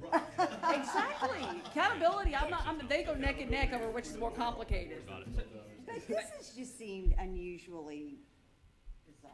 Yes, I think part of it is we are used to, since in the past, you know, pre-COVID, we were 95% paper and 5% online, and so really we didn't get any results until we got everything. And now that we're mostly online, we're getting those results so quick that we expect that we should have everything today. And unfortunately, You know, now next year they're talking about changes where some of this results hopefully will come faster, but we'll have to wait and see. I guess, when was our first batch, like the yeses and nos of the student? When did We get got, those? well, we did get really raw information. The EOCs, I think we got May 13th. It was like a week before graduation. They gave us the yes and nos. Right. Yeah. And then for 3 through 8, we got on May 24th, just in time to figure out summer school. And then, Okay, repeat that again, I'm sorry, I missed that. yeah, sorry. On May 24th, what? May 13th, whatever that Friday was, Right. we got the EOC information, so we knew The high who was school. gonna graduate, Right, who was gonna need summer school. And then the following week, the last week of school, we got the 3 through 8 information so that we can plan for summer school. And that was basically yes, no. I mean, it was that basic. And so then Monday this week, we finally got the preliminary, actual documents from TEA that show, here's your overall females, males, all that, for EOCs. And we're expecting the 3 through 8 on Monday. And how quickly, when y'all get as a district, do you push that out to the campuses, to the teachers, so they can start? Yeah, relaying I that think information the to day we got the information, I think we spent 30 minutes that morning, and then I opened it up to campuses and they were in it. Okay. Yeah, yeah, We give that to the principals so that Yep. they can begin making, Yes. we're making summer school decisions. yes, Making graduation yes, decisions. yes.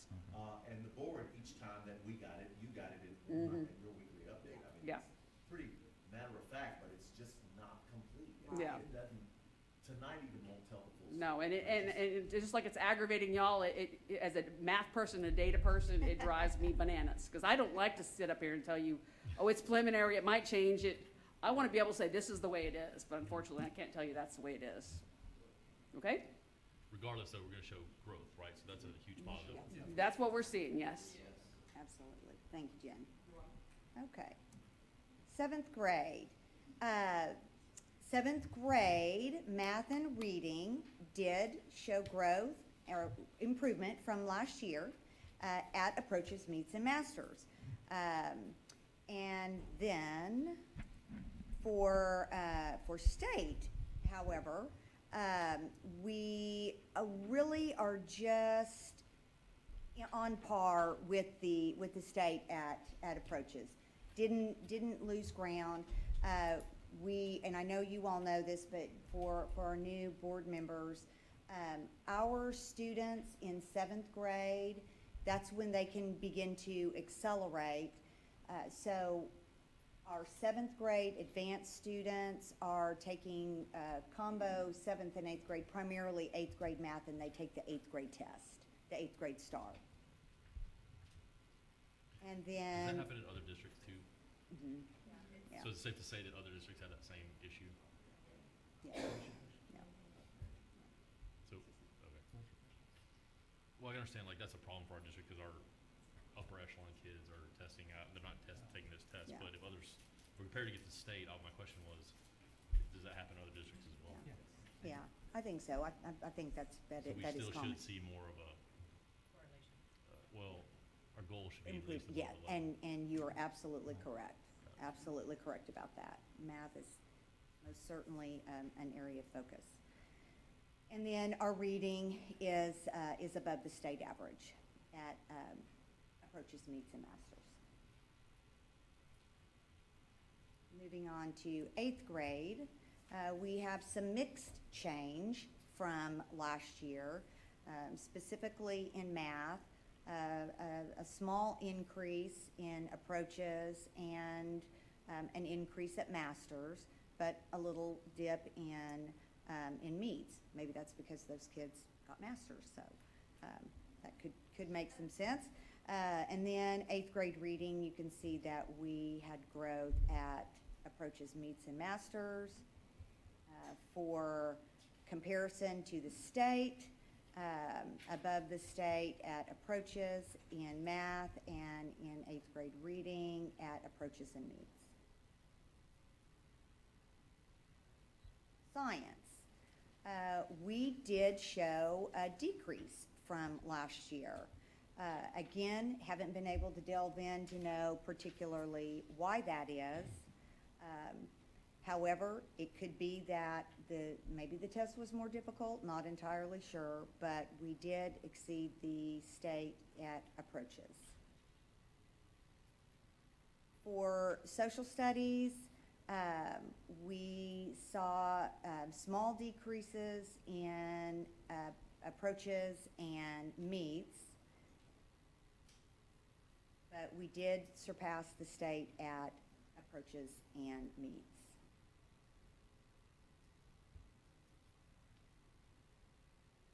So our key conclusions for grade 6 through. I want to comment on yeah. that. If you can like that slide. Sure. I know in years past, we've had issues with 8th grade social studies. So to see that percentage gain, that's.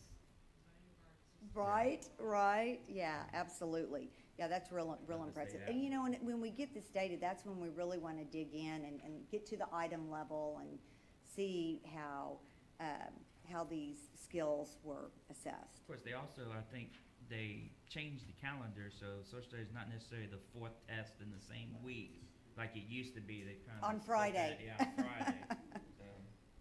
Yeah, that's crazy. So some of our conclusions, math is above the state average in grade 6 at approaches, meets, and masters, and in 7th and 8th grade at approaches. We do drop below the state in 7th and 8th grade in both meets and masters, therefore definitely a focus area for us. Reading in all grades 6 through 8 showed strong growth, approximately 10 percentage points, and reading at all grades 6 through 8 is above the state average at approaches, meets, and masters, with the exception of 8th grade. So moving into the high school EOCs, we don't have the comparisons for the state, but once we have those, we will certainly be sharing. So we held steady at approaches, if you round up and down. Basically 67%, but we did see a nice increase at meets and masters, which is what we want to see. Also, looking at our subpopulations, we did see increases with a big increase with special ed, 23% to 46, 2.8 at meets to 7.9. And we had some masters where we did not have those, any kids represented last year. And some slight increases with our economically disadvantaged and our emergent bilinguals.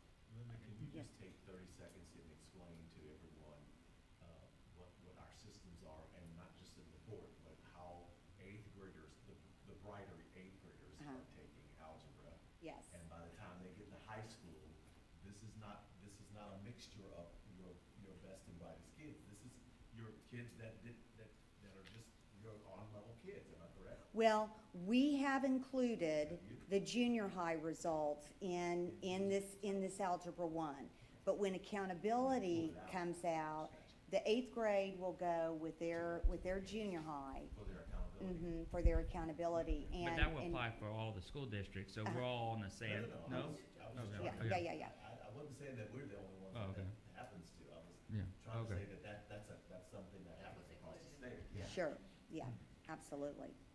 I got a question on the algebra. Okay. You know, being a math teacher, so Yeah. I'm gonna have lived in this world for a while. Do our students, when they take the Algebra 1 exam, are they using the Desmos application that TA provides, or are they using the TI-84's calculators? I'm gonna let Jen tackle this. No, I can speak to that. I know in past years we've had discussions about Desmos. Yeah. But now that it's offered in the online platform, our coach is working with our teachers on the algebra on how to implement and use Desmos in the classroom. So many of them are using Desmos for the test. Okay. When you say many, not all. The thing about it is, no, but I can't swear because remember, they have choices. Right. That we have provided them and used Desmos in instruction. So, but they also have the TI-83, 4, whatever it is. Okay. So at that point then is student choice of which device or which method they feel more comfortable with. Okay. And my next question is, let's say they choose the TA provided testing Uh-huh. program. And I know, being a large campus like the high school, this may not be even feasible, but I'm assuming they're taking it on one screen, so it's probably like a split screen between the calculator and the test. Or Yes, do they- yeah, okay. yes. I just noticed from feedback from my own students I deal with, it's a lot, if it could be feasible, but it may not be. Having two screens, one for your calculator and one for your test, and I hear it makes a big difference too. So when you're looking at how can we improve our eligible one scores, that may be something to look at, but I don't know if we may have enough devices to do that. Creative testing schedule enough. I know we're already doing creative testing schedules as is, just to have enough people testing. And No, all but that. I definitely to see your have- point. It's definitely something we can look into. Because it's no different than when I do my spreadsheets, and if I don't Yeah. have my two screens, Right, I'm exactly. lost. Yeah, so anyway. So yeah, we that's just- definitely can look and see if there's a way to improve that, just If anything, ability I to could take the test. give a suggestion, that'd be something to Okay. look at. So. We will definitely look at that. Thank you. Thank you, Jen. Okay. English 1 and English 2, we did have a slight decrease from last year. However, I would like to point out, at both English 1 and English 2, we saw some nice increases from our special education students. And I think that should be celebrated. Dr. White, I have a question. I know you can't get to us tonight, but we have the data sets for the state and the district on most of these. I'm not on this, but and then furthermore, on the district side, we break down special ed, GT, and whatnot. Do we get that same data points for the state? Like, how does our GT programs compare to the state? Yes, we will So get we can that. find that. Yes, absolutely. And that'd be in your taper report too, right? And it'll come in the taper report, yes. And you can look at that on We the will TA get website that. if you want to look at some past ones. And Mr. Martin, it will break it out by all ethnicities, males, females, there's at risk. There's a lot of data that will come out. Yes, Make sure you absolutely. get those Good past question. ones. Okay, biology experienced strong growth from last year across the board at approaches, meets, and masters. Also, when you look at our special pops, they demonstrated some significant growth in biology. So very, very proud about that. U.S. history did experience growth in meets, but there's a little decrease at approaches and masters. And then our conclusions for the EOC, Algebra 1 did show some excellent growth at meets and masters, and some significant gains at all three levels for our special ed, our economically disadvantaged, and our emergent bilingual students. We did see growth in English 1 and 2 at approaches and meets with our special education students. Some significant growth in biology. And while U.S. history had a slight decline, it does remain one of our strongest performing EOC subjects. So upcoming, as we mentioned, our updated data files and all information should be available and, well, provided to us by mid-July. I know we won't have a board meeting in July, but then we will have a public announcement. We'll know before August 15th what our accountability ratings are. So I'm sure we'll be sharing that with you. I got another question. Sure. I guess because it's a new testing vendor. Yes. I guess when they provided the results, is there a way now, through their system, to actually look at, far as like what percentage of the district or a teacher's classroom got a certain question right and be able to now review that question? And Yes, and I can tell you that our coaches, because we got that right before that they was my left. next question, so Yes, go ahead. no, because I can tell you, the day I told our coaches, right after we shared with Dr. Jackson the results, because in the Cambium platform, you can look at some of that stuff. But that's not an easy way for our typical teachers to drill down. They're used to Eduphoria, they're used to ways their systems. But I will tell you, our coaches, the minute I said, yes, you have access back to the system, they were all in there. They were looking at teacher level, they were looking at items. I heard them say, oh, I didn't realize they tested that particular item that way. We need to look at that. So they were already ping-ponging and planning where are our strengths, where are areas we need to focus on, so that they can build a work this summer to work for that next year. So Okay. yes, they were very excited. Okay. Thank you. And really just to piggyback off that, there are active plans in place that Dr. Brown and Ms. Abrams can talk about. I know it's probably not now, since we're just talking about preliminary start, but they've got lots of great plans for our teachers and our students. Hey, board, y'all have any questions? Oh, Dr. Ward, thank I you. was just gonna ask, are you gonna take a big binder of this on retirement? Burning it on fire? Hopefully not.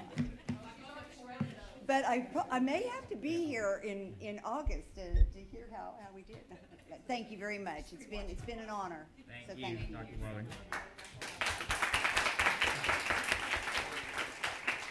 Okay, board, under item 7, administrative reports, there's one item C, budget update, but you kind of already got that from Rhonda, so we're going to skip over that.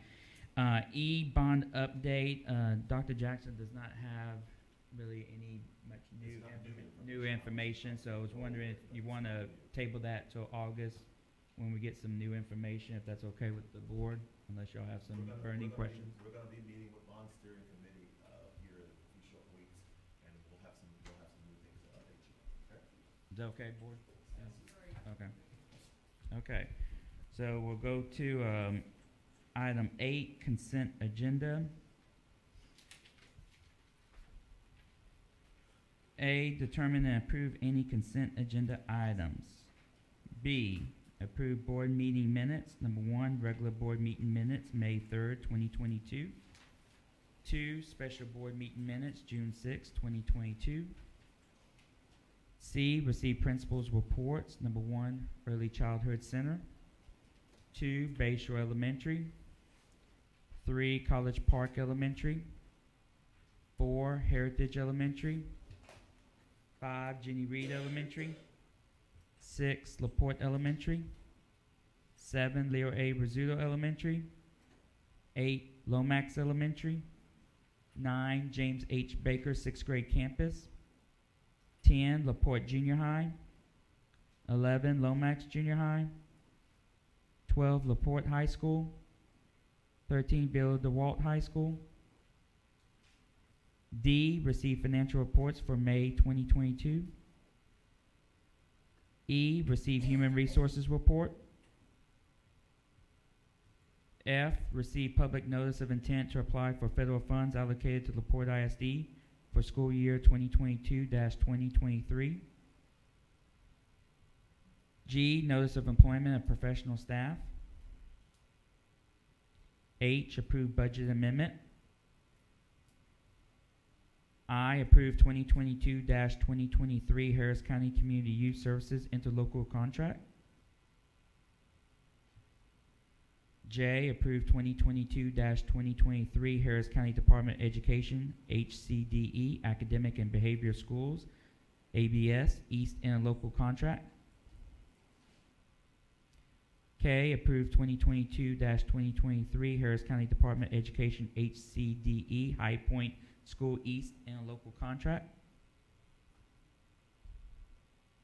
L, approve 2022-2023 purchases / encumbrances over $50,000.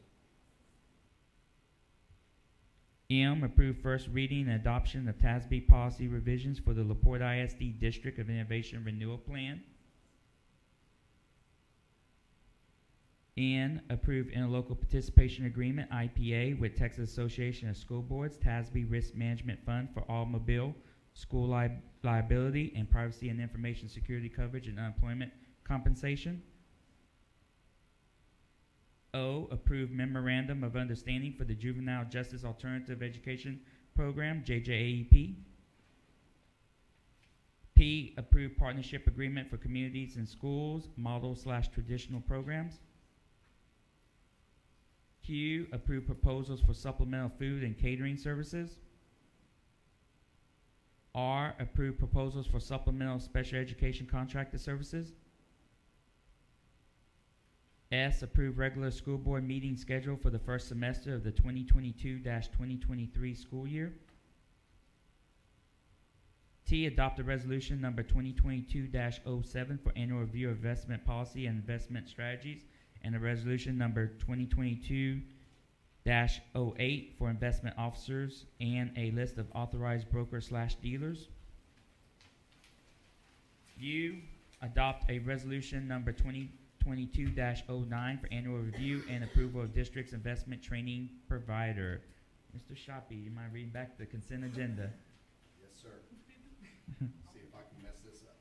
A, B 1 and 2, C 1 through 13, D, E, F, G, H, I, J, K, L, M, N, O, P, Q, R, S, T, and U. Good job. Good job. Now you said your ABCs. Yeah. Okay, board, seek a motion. So moved. Second. Ms. Thompson made a motion, seconded by Mr. Shoppy. Call for the vote. Okay, it is 6-0 approval, and so the consent agenda has been adopted. Okay, go to item 9, action and or discussion items. We'll start with A, adopt the fiscal year 2022-2023 budget. And I'll go ahead and make a comment, and then I'll seek a motion and a second. But let me pull this up because I'm going to make a comment. 1 second. I just want the people in the public to know, as far as this budget's concerned, when we're looking at expenses from out of our general fund, the largest expense that we have under here, under this proposal, does not come from staff development. It does not come from campus administration. It does not come from health services or co-curricular activities. It does not come from student transportation, plant maintenance, or data processing. It doesn't even come from instruction, the very aim and purpose of this school district, for the education of our students. It comes from recapture at $58.7 million is what is projected for us to spend in recapture, which, if you take that from our local revenue, that represents about 45%. I'm taking local revenue from the general fund, approximately about 45% of our general fund. So that means that your property taxes, when you get your property tax bill, which doesn't say that a portion of it is going to Austin, about 45% of your property tax, school property tax bill, is going to Austin. Some of that money will go to other school districts to be spent by school trustees, and hope, meaningful, will be spent in meaningful ways for the education of their students. But also, too, it goes to the general fund of the Texas legislature, that some of it may go into education and some may not. So I want the public to know that although you may say that, taxes are high, or where you spend it on, just know that 45% of that money is going to Austin, or what is projected for this next school year to go to Austin. And so when we hear about, elected officials saying about how the school districts are spending their money, they kind of leave out that little preface about them benefiting. That $58.7 million of Porte ISD's tax money is going to fund and balance their budgets in Austin. So I just want to make sure everybody is clear to understand that, because it is a travesty, and that money should stay here in LaPorte to benefit LaPorte ISD taxpayers. That's all I have to say. So with that, I'll seek a motion as far as the budget. I've said that better. So. That was awesome. So, okay, Ms. Crutcher has made the motion to adopt the budget. So, second, sorry. Seconded by Ms. Thompson. So we call for the vote. And the budget is passed unanimously, 6-0. Thank you. Now we go to item B, approve compensation plan for 2022-2023. Discussion board? If not, I seek a motion. Mr. Shoppy has made a motion. Seconded by Mr. Martin. Call for the vote. It is approved unanimously. Thank you. We'll go to item C, delegate contractual authority to obligate the school district under Texas Education Code TEC 11.1511C4 to the superintendent solely for the purpose of obligating the district under TEC Section 48.257 and TEC Chapter 49, subchapters A and D, and the rules adopted by the Commissioner of Education as authorized under TEC 49.006. This includes approval of the agreement for the purchase of attendance credit or the agreement for the purchase of attendance credit netting Chapter 48 funding. Discussion board? If not, seek a motion. So Ms. Thompson made a motion? Okay, okay. Mr. Hanks, second. So call for the vote. It is approved unanimously. Thank you. We'll go to item 10, action on closed session items. We do not have any action items for that, so we'll go to item 11, closing comments of the board, trustees, and superintendent. A, attendance at recent district and community events. B, announcement of upcoming district and community events. C, outstanding performance by district staff and students. Board, do y'all have any comments? Okay. I'll just say one thing, I think there are some public servants out here who have given a lot of years that this may be their last meeting with us, and we want to applaud them and say thank you for all of your years of service and dedication.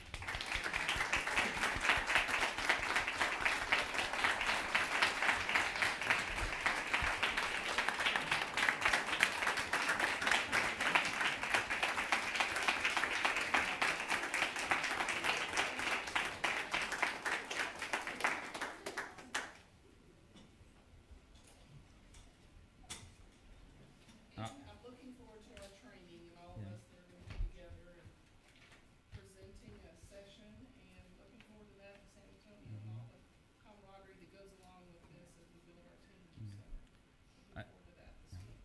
Echo the same sentiments and wish each and every one of you that, you know, a very happy and enjoyable retirement, and welcome all the new administrators to our team, and look forward to Planetarium Day, I think, coming up, and so wish each and every one of you a great summer, and hopefully get some rest before we back again in August.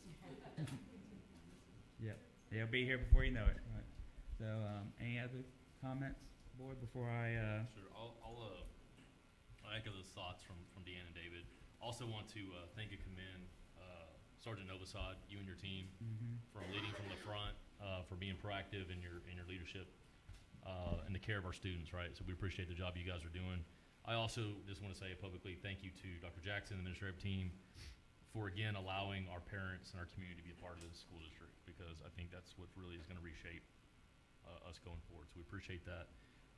Also, thank you to all of our staff. I mean, we talked about scores today.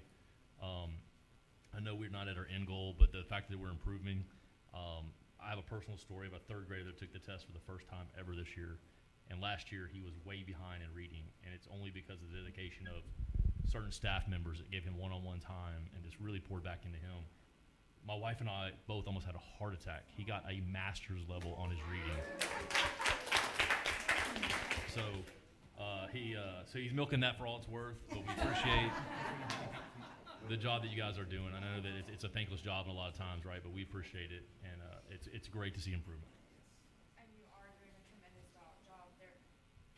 There was so much lost during that time, and y'all have done a great job of getting kids back up to speed and giving them the confidence, and you know, anything we can do to kind of help take that anxiety and stuff off of them and off of you, please reach out, because that's what we want to do for you too. Kind of reiterate everybody we've had 2 parents speak on the last 2 meetings and with such passion, and I know we've had a task force put together. And I just want to commend those parents for being involved and taking the time. I know it's a sacrifice of your personal time to make it, but it's well worth it. And we are in this battle together, and we all want the same thing, but we can't do it alone, and everybody's got to come together. So just kudos to those parents that have been involved in that process. I also want to reiterate what our president mentioned about recapture. It's something that I've really dug into, and I challenge everybody that's watching online. Do some research this summer. I think it will get your blood pressure up and inspire you to take action, because our district really shells out more than its share of the burden, and it comes at the expense of our district, our personnel, and our students.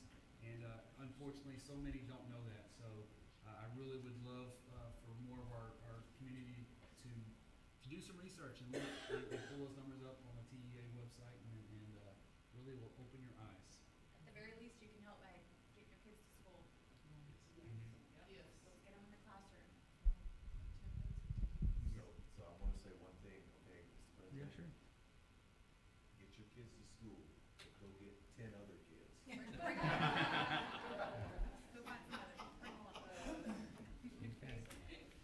Board, without any objection, I'll adjourn this meeting at 9:00.